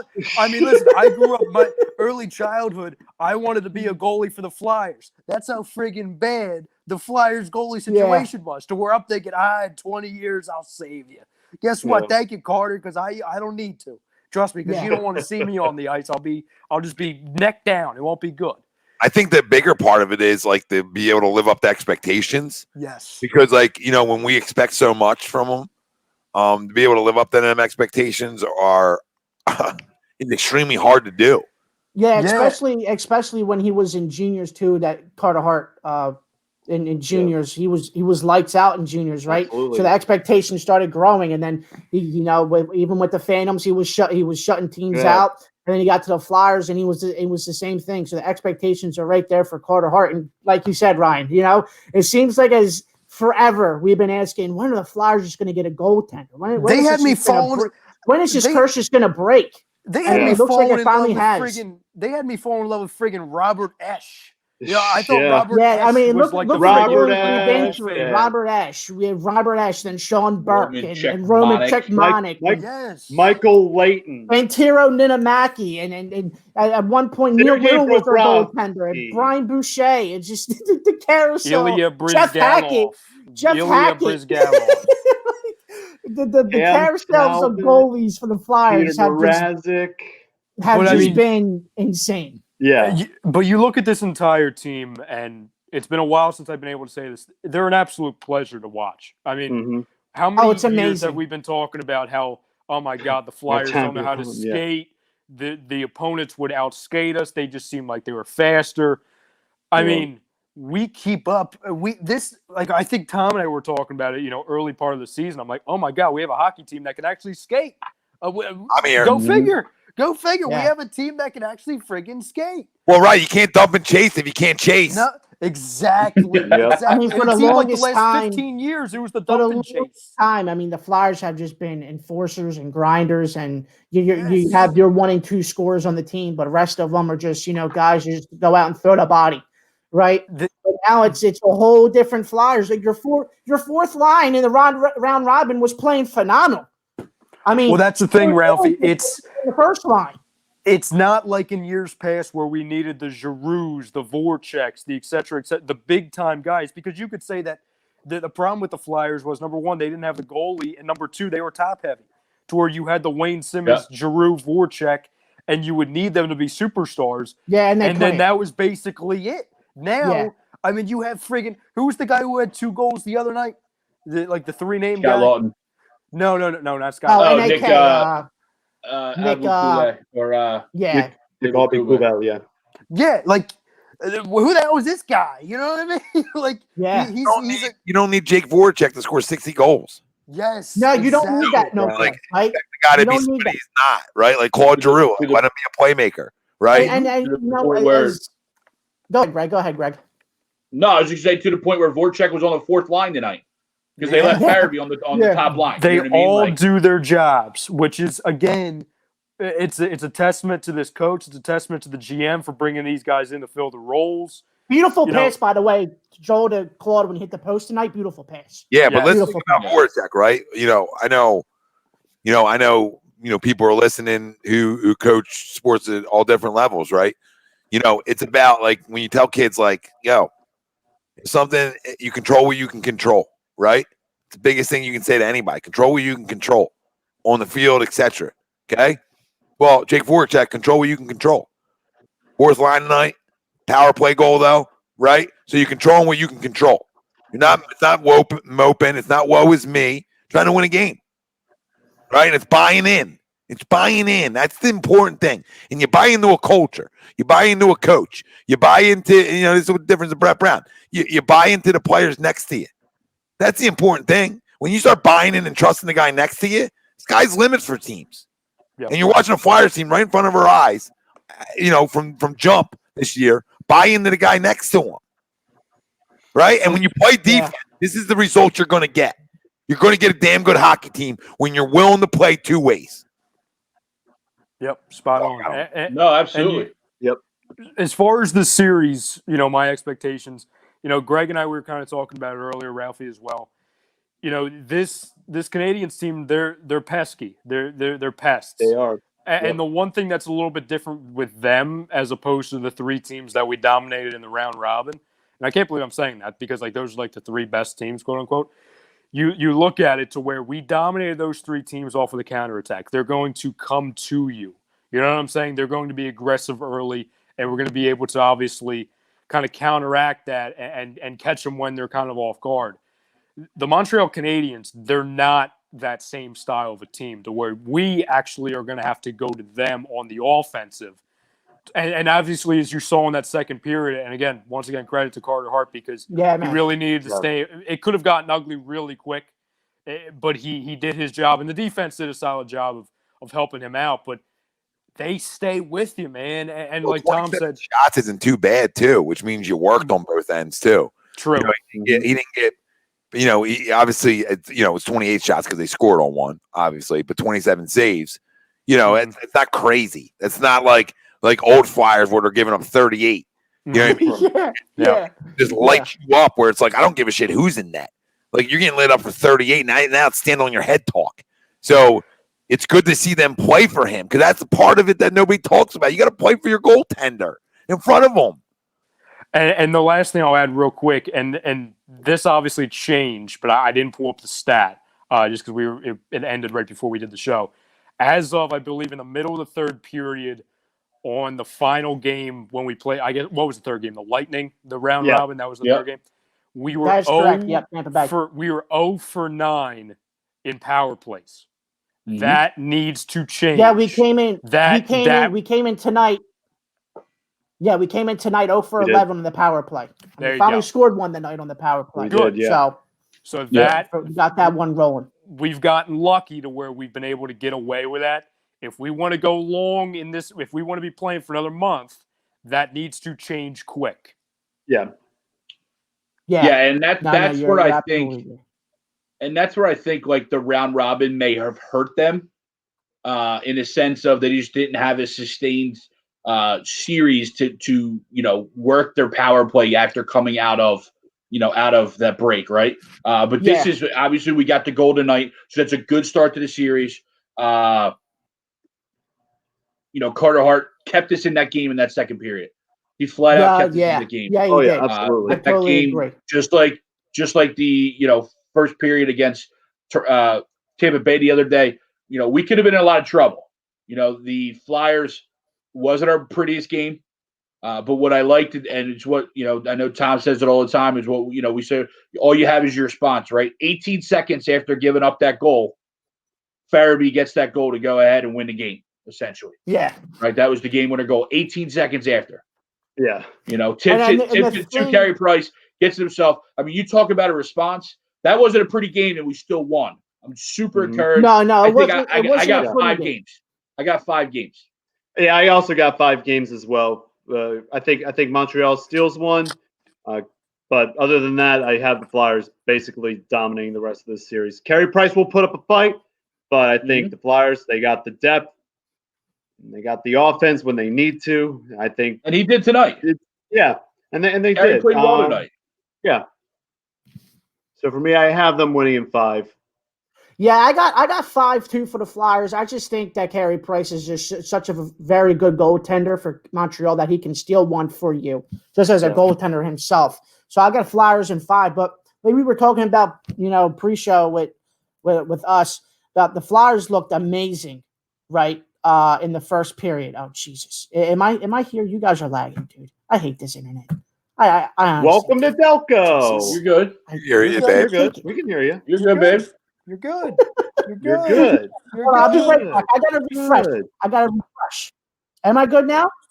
You're good. You've been You're good good the this whole time. entire time. You're beautiful. All right, You're all right. beautiful. You're wonderful. All right. That's no, all. but like we were saying, That's all I don't debate. know about the that. first It period, is. It is. the first period was amazing, right? It looked like the brand new Flyers. You weren't getting the Flyers of old, and then the second period came, and it's like, oh no, there we go. This is what we've been watching for 10 plus years, right? They come out flying in the first period, second and third, they don't know what to do with the puck anymore. But yeah, Carter Hart bailed us out in the second period. Like I said, if Carter Hart wasn't there, I mean, we might lose by 50 to them. That's just how I feel. Well, that's been the whole story for as long as Flyers hockey's been around for us.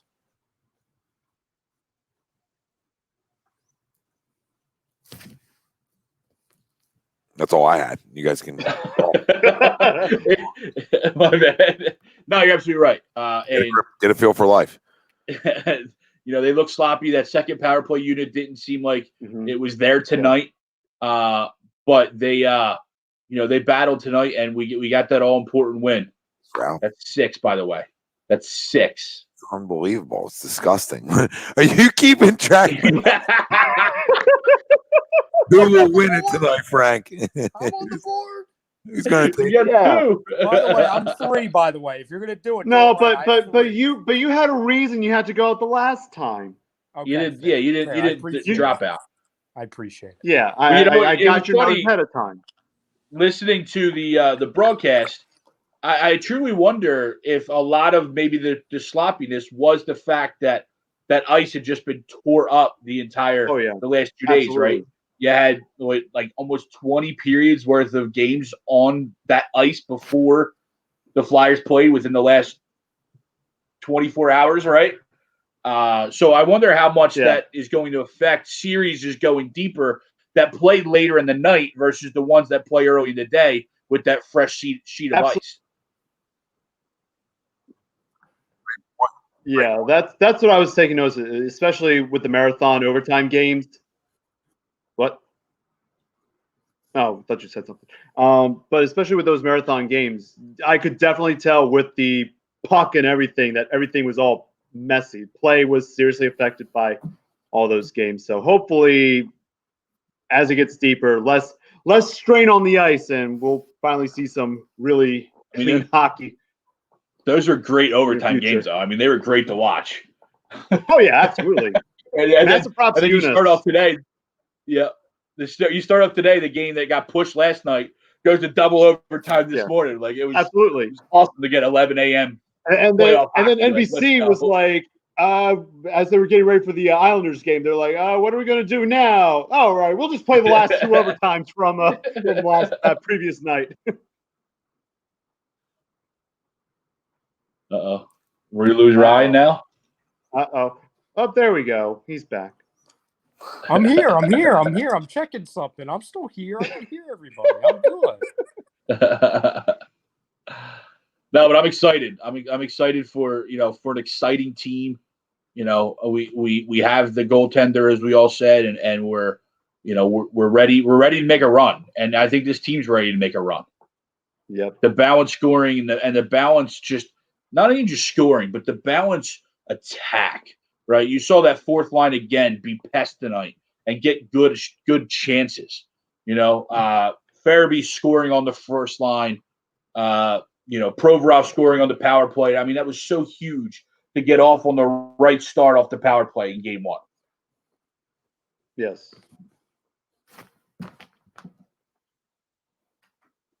Yeah, Chrome, absolutely. That's definitely You're right. Time of the year, doesn't help. And then all the hockey that's been played on that ice over the last couple of days. I thought they were going to expand that to some of the other arenas, especially with the the OHL squads and all that. I know they had a bunch of other arenas. I thought they were going to utilize some of those just in case if there was some overlay between the scheduling. Right. Yep. But, having everything all in the Scotiabank place, whatever they call it now. Yep. Previously known as the American Airlines Center. It's really interesting to see how these games have been progressing so far. Ralph. What do you do? I blame you, Ralph. You put some kind of friggin' thing on. I've been sitting here all day. I haven't touched it. He's out. He's out. Oh my God, he's out again. Out. That's right. That is right. Thank you, Frank. I'm literally just sitting here. B-Dubs, Provy is my favorite player right now. His skating and playmaking has gotten so. Yeah, I mean, absolutely, B-Dubs. I love Provy. I think if there's ever a next captain, and I don't want to say that, disrespectful to G, but I think it's Provy there waiting if it gets to that point. Yeah. Yeah, I agree. I agree completely. And they just showed the replay. Lawton almost had another goal tonight. Yeah. And he had that open net, and Carey Price got his stick on it and blasted it over. I forgot about that. Yeah. I don't know how that didn't go in. And that's why you got to grind out wins like tonight. You know what I mean? It's so important to try to win a series, to be able to grind out 2-1ers and grind out these kind of games that you might not play your best hockey, but you grind it out a dub. And at the end of the day, you go to locker rooms with dubs. We know how that works. And there's no going back home for Montreal, right? So it's not like oh, you take a 2-0 series lead or oh, we're going back home. There's none of that going on here. Everybody's in the same spot, so you don't get that, that 1-1 series tie going back home shit, right? Right. Yeah. That's not going to go on in any of the bubbles. So, it's something to consider, especially if you go up 2-0. You know what I mean? Absolutely. Daly, thanks for that. I didn't see the goal change. So cool. Thank you for letting me know that it was Voracek. Yeah. He was in front, so it definitely it definitely paid off. He was definitely there. So I told you he scored earlier. Yeah, I didn't realize they changed it because Provy, they originally gave it to Provy. Oh yeah. I said that because I looked it up and they gave it to Voracek. Gotcha. I'm here. Whenever you guys want to listen to me, you know what I mean? I'm around. No, I heard you. I heard you what you said. I'm just confirming with you guys. All facts here. You know what I mean? Feel free to trust the process. Bye, Rye. Again, unbelievable.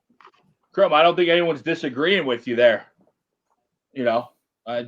Drew's very much underappreciated in the city, but at the same time, and I understand, it's a team game and he can't do everything, but, we haven't also gotten over the hump, and that's not necessarily his fault. But that's just the way it goes in this city, especially. I'm struggling over here. I'm in a freaking this is like a thunderstorm. Struggle with Ryan's cell phone. Bri, that's not why you're here, Bri. That's not why you're here. Because I already said it. So we didn't need you. You know what I mean? I love a guys not take credit. I already told you who scored a damn goal 20 minutes ago.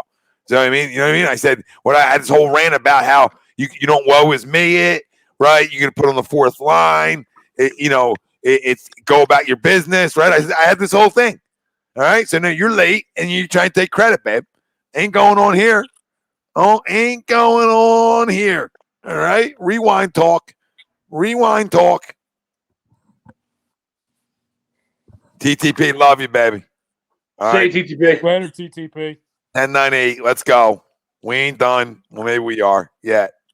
So you guys want to yell about the Phillies? I mean, I'll yell, but they're part of my dumbest thing of the week. They're part of everything everything that's listen. At the end of the day, to be able to win games in this league. Hold on, Ralph's bothering me. What's he doing? In and out? He's number 9. in and out. When he disappears, it becomes 9. Sorry. There. Hey, baby. You there, Ralph? I hate this internet. This internet sucks. Then why'd you bring Yeah, the can you hear me? laptop then? Where's your usual setup? I can hear you. Where's your setup? Ridiculous. Straight ridiculous. This is amateur hour. I mean, now I got to like reopen the studio up if this continues out of you two. You know what I mean? Like now I got to like reconsider. There's a thunderstorm. I'm under attack over here. I don't have my setup. I'm fine. Ridiculous. I was in Florida and I was on my own personal hotspot and didn't kick out like you did. Hosted shows and did interviews with athletes and didn't kick out. So I mean, you both internets are extremely questionable right now. Extremely questionable. That's why you're the best in the business, and I'm not. It's ridiculous. You know, you pay all this all this money for you nothing. don't pay you know? anything. It's ridiculous. We don't pay $1. You pay nothing. You pay nothing. Oh, you can't hear me now? You can't hear me? The connection bad? Sorry, Sweeps is yelling at us. You know, I didn't see his stuff. I didn't see it. Greg, I said his stuff. I don't know. He just He said, won 60 seconds into Greg time. won it all. Jesus Christ, Ryan. I mean, get a feel. It's 8-5. I mean, guys, Greg said after 3. Oh man, I hate this. You guys just keep running in. I mean, you're worse than me as a Sixers fan. You know what I mean? You just keep coming back for more punishment. Especially Ralph. I mean, he's like dipping in and out. I mean, I don't even know who he is. His face is changing colors. You know what I mean? His beard is frozen 16 times on the screen. I mean, it's ugly. I mean, he's worse than the Phillies right now. He's worse off than the Phillies, and Rye's right behind him. You know what I mean? Rye's Harper right behind him. No, I mean Harper hasn't. He's not the issue. I'll be Harper. I'll take Harper. But listen, I mean, it's been a train wreck. You know, there's nobody. Little Smokey, you ain't wrong. You're not wrong. You know, I'll tell you when it's real. We keep it real here, and it's ugly. It's ugly. You know, I mean, last year's baseball team, they said, "Hold my beer." This one did. You know, I mean, the construction of this roster, from the bullpen on to overvaluing guys who really aren't good major leaguers right now. I mean, Scott Kingery stinks right now, and Reese Hoskins stinks. They both stink. Your right side of your infield stinks. Mm-hmm. I'll circle back on mine, but you know, you guys Phillies, you know, 2 embarrassing losses to a team that you should be better than. We expected you to be better than. Yep. I mean, it's bad. It's bad, and you know, this bullpen's bad. There's nobody can get outs. I mean, it's bad all over. Gene Segura should never have to go over the mound to catch a baseball ever. That's Reese Hoskins' ball. I don't understand it. You know what I mean? It would have landed in your glove if you just looked up. You know what I mean? And you panicked and you backed out. And at any level, if you got to go over the mound, that's not an easy catch. I don't care you're a major leaguer. It's not an easy catch going over top of the mound for a ball. It's not easy. Ball's already moving. All right? I don't need no more. You know what I mean? I don't need my head bouncing all the hell around and you see what happens. All right? So catch the damn ball, want the damn baseball. I hate that crap. Want the baseball. Want the baseball, want to make a play. That's not even making a play. That's catching a ball. Catching a ball. We don't catch balls now. Roman, I love the effort Sunday. Right, Ro? I love the effort Sunday. Well, you can't die for that ball there. Pick your battles. Pick your friggin' battles. Not time and scenario, right? Not time and score. Yes. Can't do it. Listen, I'll start my whole thing with a question. Do you guys want to guess on what the ERA is for the bullpen right now? Well, It's is it about as much as the combined score of both your guys' kickouts? It's about that, Frank. It's 10.22. Oh, good. I was close. It was not. It was like 9.5 going into last night's game, so we know that didn't go well. And you look at it, and this is via Twitter. If it were to end on that, it would go down as the worst bullpen in the history of baseball. Well, yeah, 2 days ago, or when I saw the stat, the Phillies had their starting ERA, their starting pitchers had the third best ERA, and the bullpen had dead last. Yep. The Phillies bullpen is atrocious. Okay. Ralph, how's your arm? I can't do it. I can't do it anymore. I can't do it. I can't keep my mouth shut about it anymore. I'm not crowning anybody in the minor leagues, right? But I'm telling you, there is way more arms than they're willing to bring here for some reason. There's more arms. And I already told you, now the one guy's on the practice, the taxi squad, and JD Hammer. And I'm not crowning JD Hammer. I'm just saying that he's getting paid major league money to sit at home. Why? Supposedly throwing 95. Why? Okay? So is he better than what you're running out there? Yeah, I'll take a chance. Worst bullpen in baseball, right? There's other guys down there too. There's other guys who've gotten outs at the minor league level more than the guys that we even have here. You know what I mean? Like there's guys who were in roles in the minors that pitched well enough to at least get a shot. When you're the worst. I work with a guy all the time that deserves this shot at this point. And I don't know what they're waiting for. Right, Greg? Absolutely. I'm not here to like crown anybody until they pitch in the big leagues, right? That's not fair. You know what I mean? Until you see it consistently at the big league level. But even a guy that we're friends with, Singer, he don't deserve a shot at lefty. Can throw 92, like doesn't deserve a shot. The guy got out to the minors for how many years now, right? I'm just saying, like that guy doesn't deserve a shot when you have the worst bullpen in baseball. Ralph again. What? Oh, I thought we were getting number 10. There's other guys down there too that outside the names that I said that have gotten outs in roles and in situations in the back end of bullpens down the minor leagues at both your levels. So is it a money thing? What is it? But this isn't okay. And anybody thinks that watching this is okay or thinks you can be halfway in to trying to win a championship is a flat-out disgrace. Disgrace. Okay? And I'm not going to sit around and be okay with it. When I got major leaguers who don't want to catch fly balls. I got major leaguers that have zero approach to the plate. I got guys that are supposed to be power hitters being complacent early on in the count and almost wanting to walk at the big league level. It's a fucking joke. It's a joke. It's a joke. And you can blame Joe Girardi all you want if you want to. I got to give Joe to get a feel for this team. Right now, this is Matt Klentak and John Middleton for being halfway in. Francisco Liriano, another name. I could have put a better bullpen with the names I'm just mentioning here. Liriano. There was two other vets they had in. Bud Norris was one of them, right? Yep. But Bud Norris, better than what you have. So, there's four names right there that are probably better than what you're bringing out of your bullpen right now because it's the worst in the league. So I could probably say a bunch of names that are going to be better than the worst in the league. That's all. No, you're absolutely right. I just don't know what they're waiting for. I mean, it seems again like it's another Andy McPhail, Matt Klentak, John Middleton. If they do, they do. If they don't, they don't type of a season. How many times are we going to do this? I mean, how many times are you going to lie to your fan base? Granted, you don't have the luxury of lying to your fan base in the stadium because you don't have to worry about that this season. But you're going to say, oh, this is the year we turn it around. Again, we talked about this 3 weeks ago.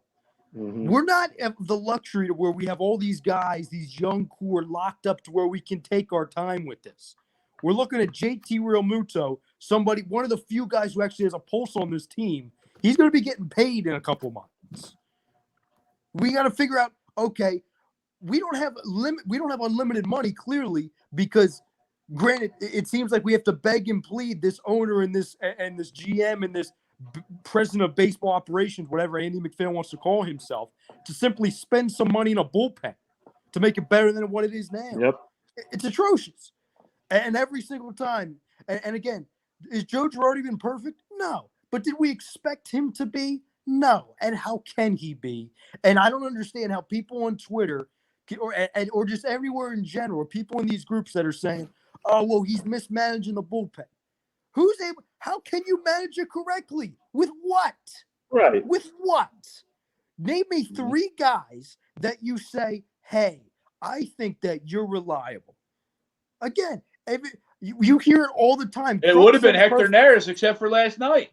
Yes, And I'm not gonna not go to Hector Neris off of one night, right? Everybody has those one nights. But to your point though, it would have been Hector Neris as a stone cold lock. But after that, it's like, what else do you got? There's one name, right? There's one name. John Crook said it perfect the other night. Somebody asked him, by Ralph, somebody asked him the other night, what would his be, his format or his process be with the bullpen? And he said, well, my bullpen process would be as follows. Have the starter go 8 and then Neris go 1. That's it. Yeah. Like that's literally like not even touch Right. the bullpen. Like how You could have had Aaron Nola go that entire game without the bullpen blowing up a couple days ago. I'm okay with that because it exposed Nick Pivetta for what it was. Of course, like, absolutely. But you could have had Nola go all 9 though. No, but it's an addition by subtraction. I want him gone. I want him out of the building. I want him gone. Yeah. And it's just a shame because between the 9-day layoff, the slow start, and then now, it's very similar to sit at home. If you're paying a guy to sit at home, but you don't want to go over a luxury tax, so why not have that guy? And then you could have had a Liriano, right? Because then you don't need to spend the money elsewhere. So wouldn't that just be more common sense to be able to have one of them veterans to see if they can do something out of the pen to help you? Francisco Liriano is a former starter and pitch at a high level at points of his career. Wouldn't help a bullpen out that's the worst in baseball? Bud Norris wouldn't help the worst bullpen in baseball? Exactly. Drew Storen was another guy.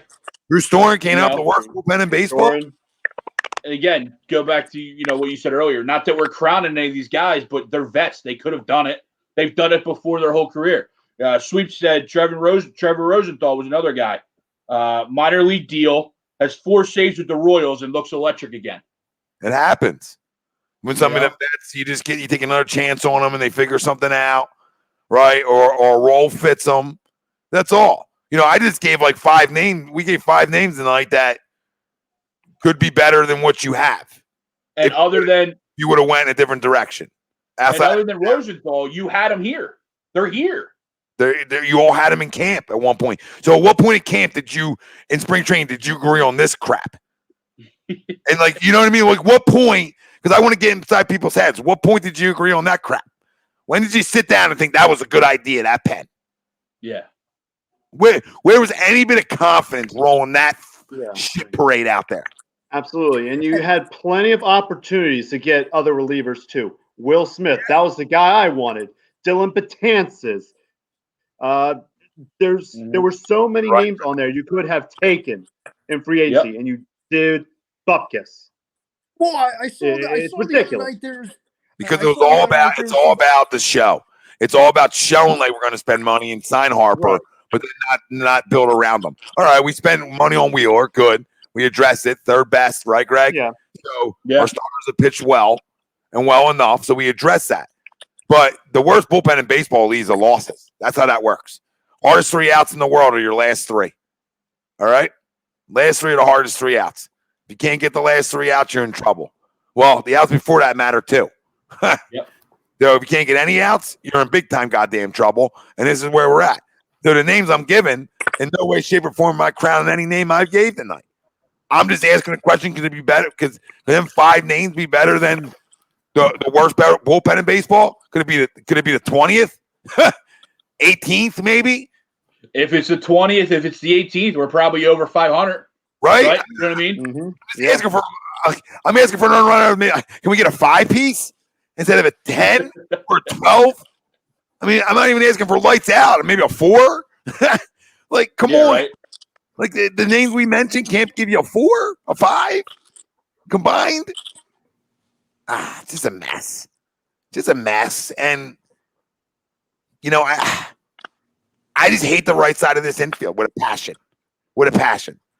I wish I could designate Reese and Scott. You can both go take a hike for a minute. They both have options, so not that that's ever happening. No, go on taxi squad for a little bit. All right? You think it's giving me here? Yeah, we're Meanwhile, Cesar Hernandez is hitting over 300 with Cleveland. Yeah, Carlos Santana's probably raking.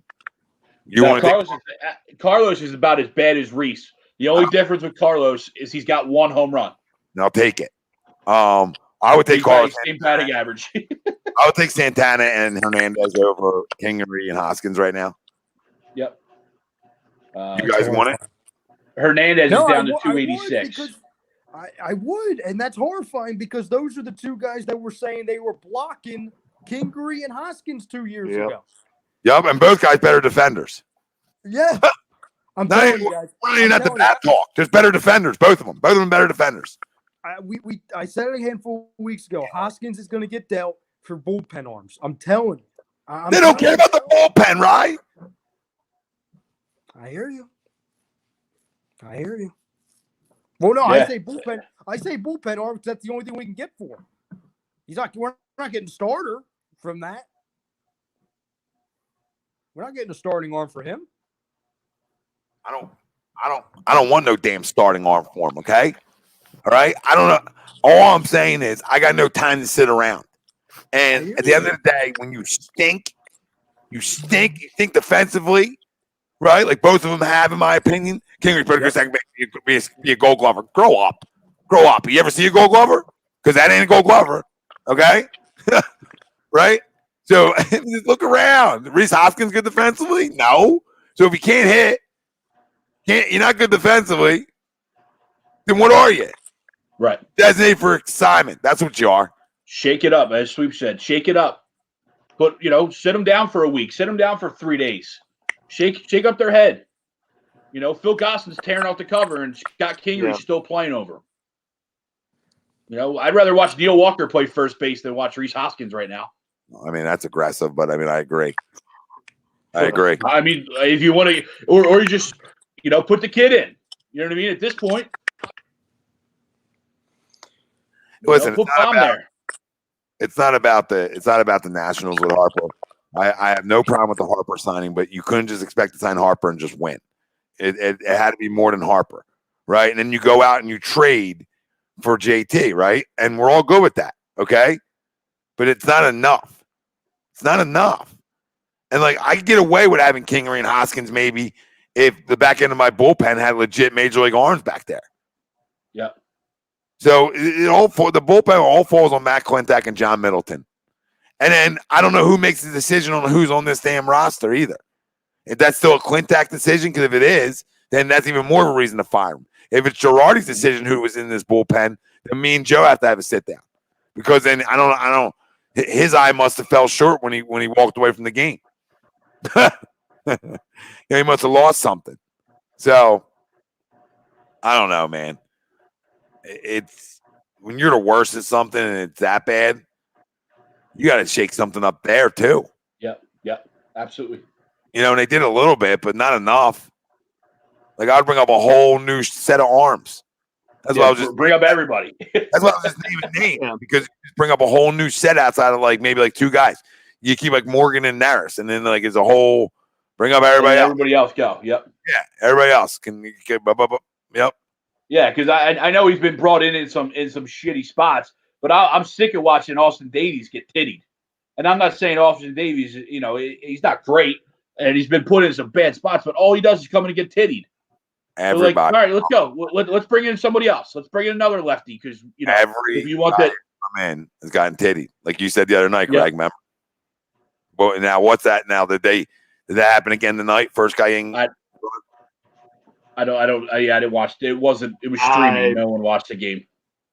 I did not watch the game either. Little smoke streaming. Right.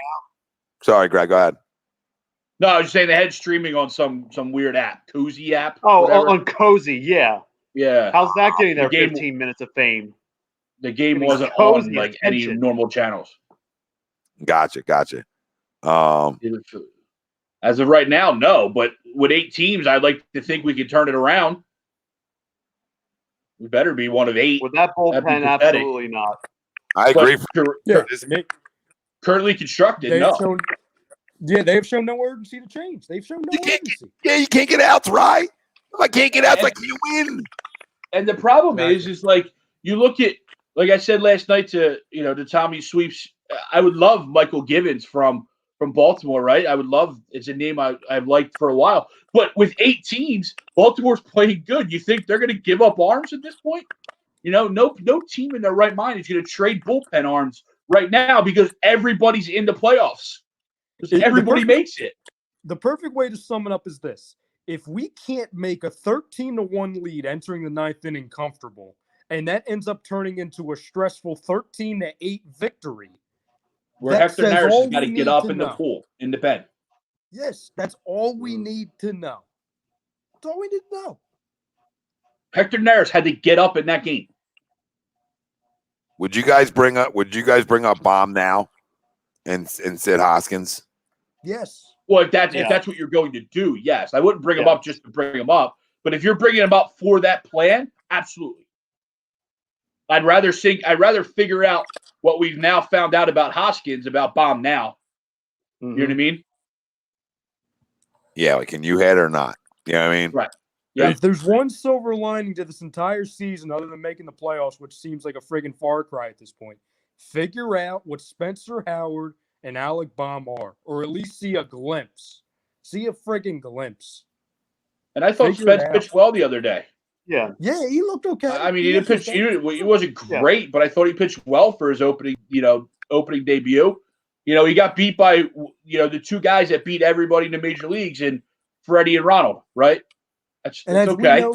We know very well, because everyone was saying, "Oh, I don't know what he's like. He didn't look great." Well, look at the 2 guys in the past, let's say 4 years, that have looked great their first starts. Okay, Cole Irvin looked like the friggin' next Hall of Famer, and Vince Velasquez looked like a Hall of Famer. Look where they are now. So let's just make it very clear. Your first out, your first go about of starting in the big leagues doesn't exactly give you a full picture of what you're going to be. The kid's going to be fine. Yeah. Yeah, I was encouraged. Is he Cole Hamels? I'm not sure. We'll go to that. We'll build to that. But he looks better than what we have. No, for sure. I was encouraged. I mean, like I said, he wasn't lights out. He wasn't great, but I thought he was very solid. Obviously, I'm sure there was jitters and some, nerves there, and that's fine. But he battled. We were in the game still at the time. Yeah. And that's all you ask of a guy. Especially he gave up what, three runs in 5.5 or something? 3 runs, yeah, on 2 home runs to Acuna and Freddie, and they do that to everybody. Exactly. And your first start being against the Braves with that lineup, that's a pretty good lineup, especially with Marquez back. Yep. Yeah. He had his 300th double or 500th double. What was it? 300, 500 the other night against us. So, that's a Hall of Famer. Yep. And he battled him. I was encouraged. We'll see what happens. I think what I was seeing is they're setting both Velasquez and Howard up to be able to start on Friday, and then they'll make the decision at that point. Yeah. But they were planning for both, and then the other one would obviously go to the pen as a relief guy. Gotcha. At this point, obviously, we better see that being Vinny. I mean, I think we're over the Vinny experiment for the 700th time. And we are. Yeah, several years too late. We're over it, but they're clearly not. You guys want to do a little dumbest thing of the week? Yeah, sure. I mean, hey, it just all comes down to luxury tax to me. It all comes down, and I don't believe the pandemic has anything to do with it. Okay, let me make that clear to the people. They want to try to tell me money. Listen, sell some more cigars, honey. I don't know what to tell you, but all I can tell you is to say you're not going to go over the luxury tax when you spend all this money on Bryce Harper. You spend all this money to try to win. You go outside Didi for a 1-year deal. You got JT up on essentially a 1-year deal right now. How are you not all in to try to win? How do you run this kind of bullpen out there and be okay with it? How does Matt Klintak still have a job after the first 2 weeks of the year? I mean, the fact that you think, it's going to work itself out. No, it's not. I've seen enough. I don't care who the hell you bring up. I don't care what the name is, but changes need to be made. And not just in this bullpen. All right, Scott Kingery does not deserve to play second base. He stinks. Okay, Reese Hoskins stinks.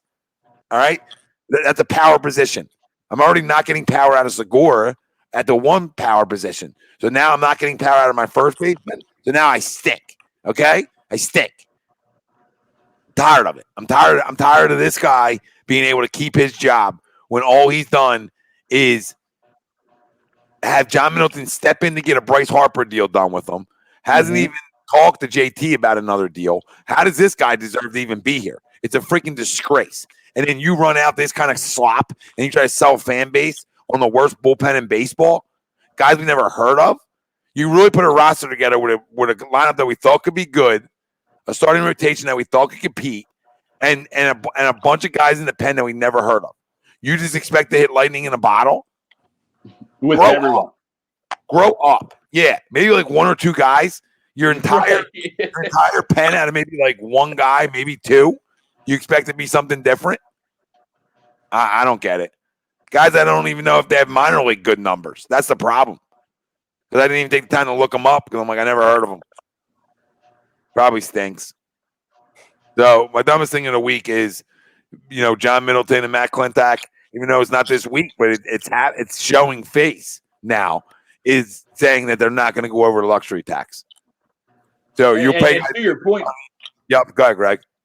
No, I was just saying to your point about not being the pandemic, they didn't want to go over the luxury tax last year either. So this isn't just a one-time thing. This isn't just all right, we don't have fans, so we're not making that, that revenue. We don't really want to go to the luxury tax. We've had this issue since last year when we were talking about, re-signing and extending JT. You didn't want to go over it then either. Don't sign Harper then. Or don't sign, when you have Segura, don't sign Didi. You know what I mean? Like, you could do other things. And I'd rather have Didi than Gene at shortstop, but you had him there with a full no trade clause. So what are you doing now? No, but I think that,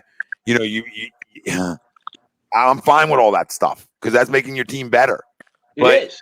But at the end of the day, you can't, then don't sign Harper. But again, when you sign a star, you got to expect other guys to come. So then my bigger issue is, okay, you sign Harper, then don't trade for Real Muto then. Right? Knowing you're going to have to sign him. Yeah. And just deal with it. I love Real Muto. I want him. But if you're not going to sign him, then it's a wasted deal. So we've gotten to the situation where we need to spend money, but the owner doesn't want to spend money.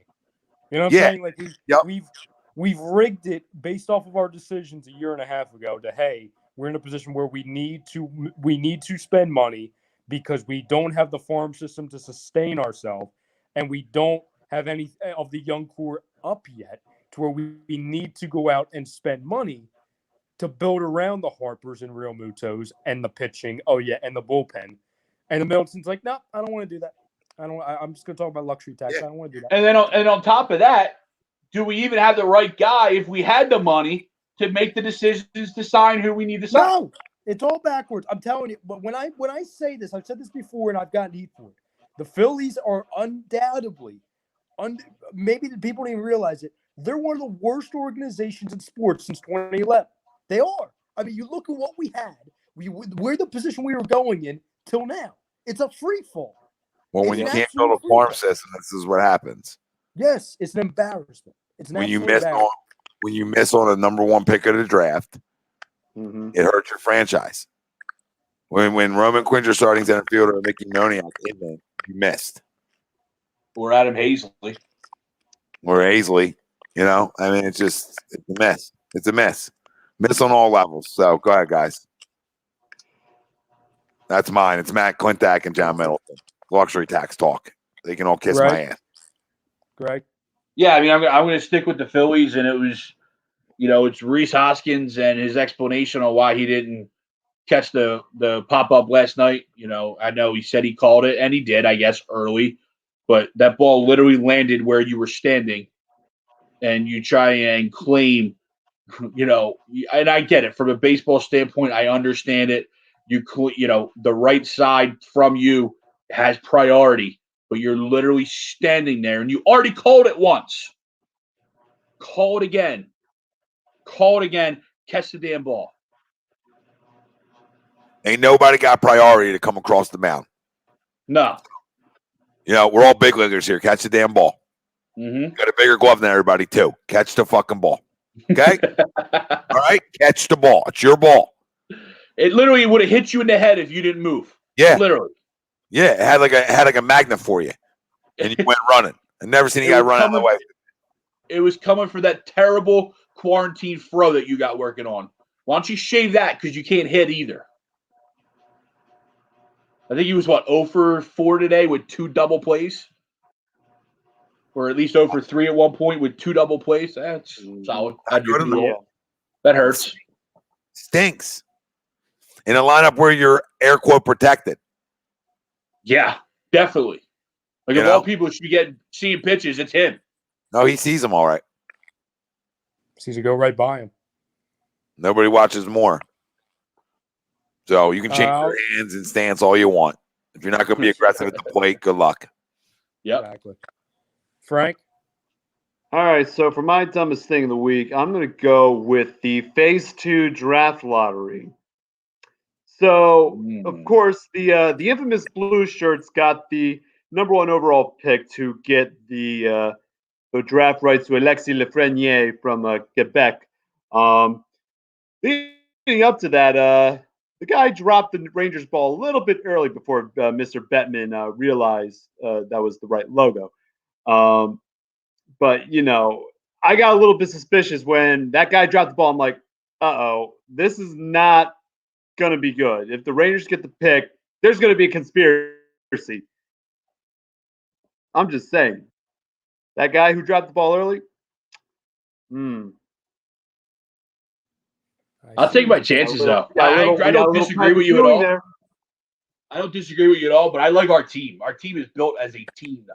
Oh, yeah, absolutely. So they can load up on all they got. We got a goalie. We got a team. We'll see you. Did you only have one? Correct, Frank? But it is fishy, Frank. Yeah, you're right. One. That is fishy. Yeah, it's fishy. It's pretty fishy. Although I'd rather have the Rangers get them than the Penguins. Oh, yeah, absolutely. I was glad that it wasn't Pittsburgh or Edmonton or let alone the Penguins Toronto, actually make those picks hurt. We don't know what the Rangers are. Yeah, I mean, they got Capo Caco.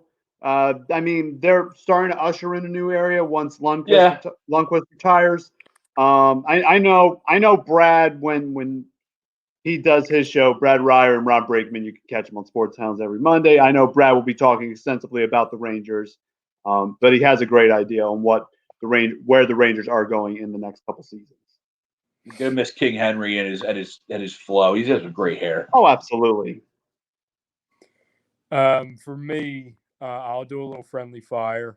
Last Thursday on Birds of a Feather, they were talking about their top 5 Eagles players under 25. Mr. Chuck Moranin had not only Sidney Jones, but the friggin' kicker, Jake Elliott, ahead of Super Bowl defensive end Derek Barnett.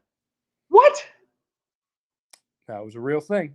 Had a kicker and Sidney Jones, who while we haven't given up on him, we have high expectations for him this season.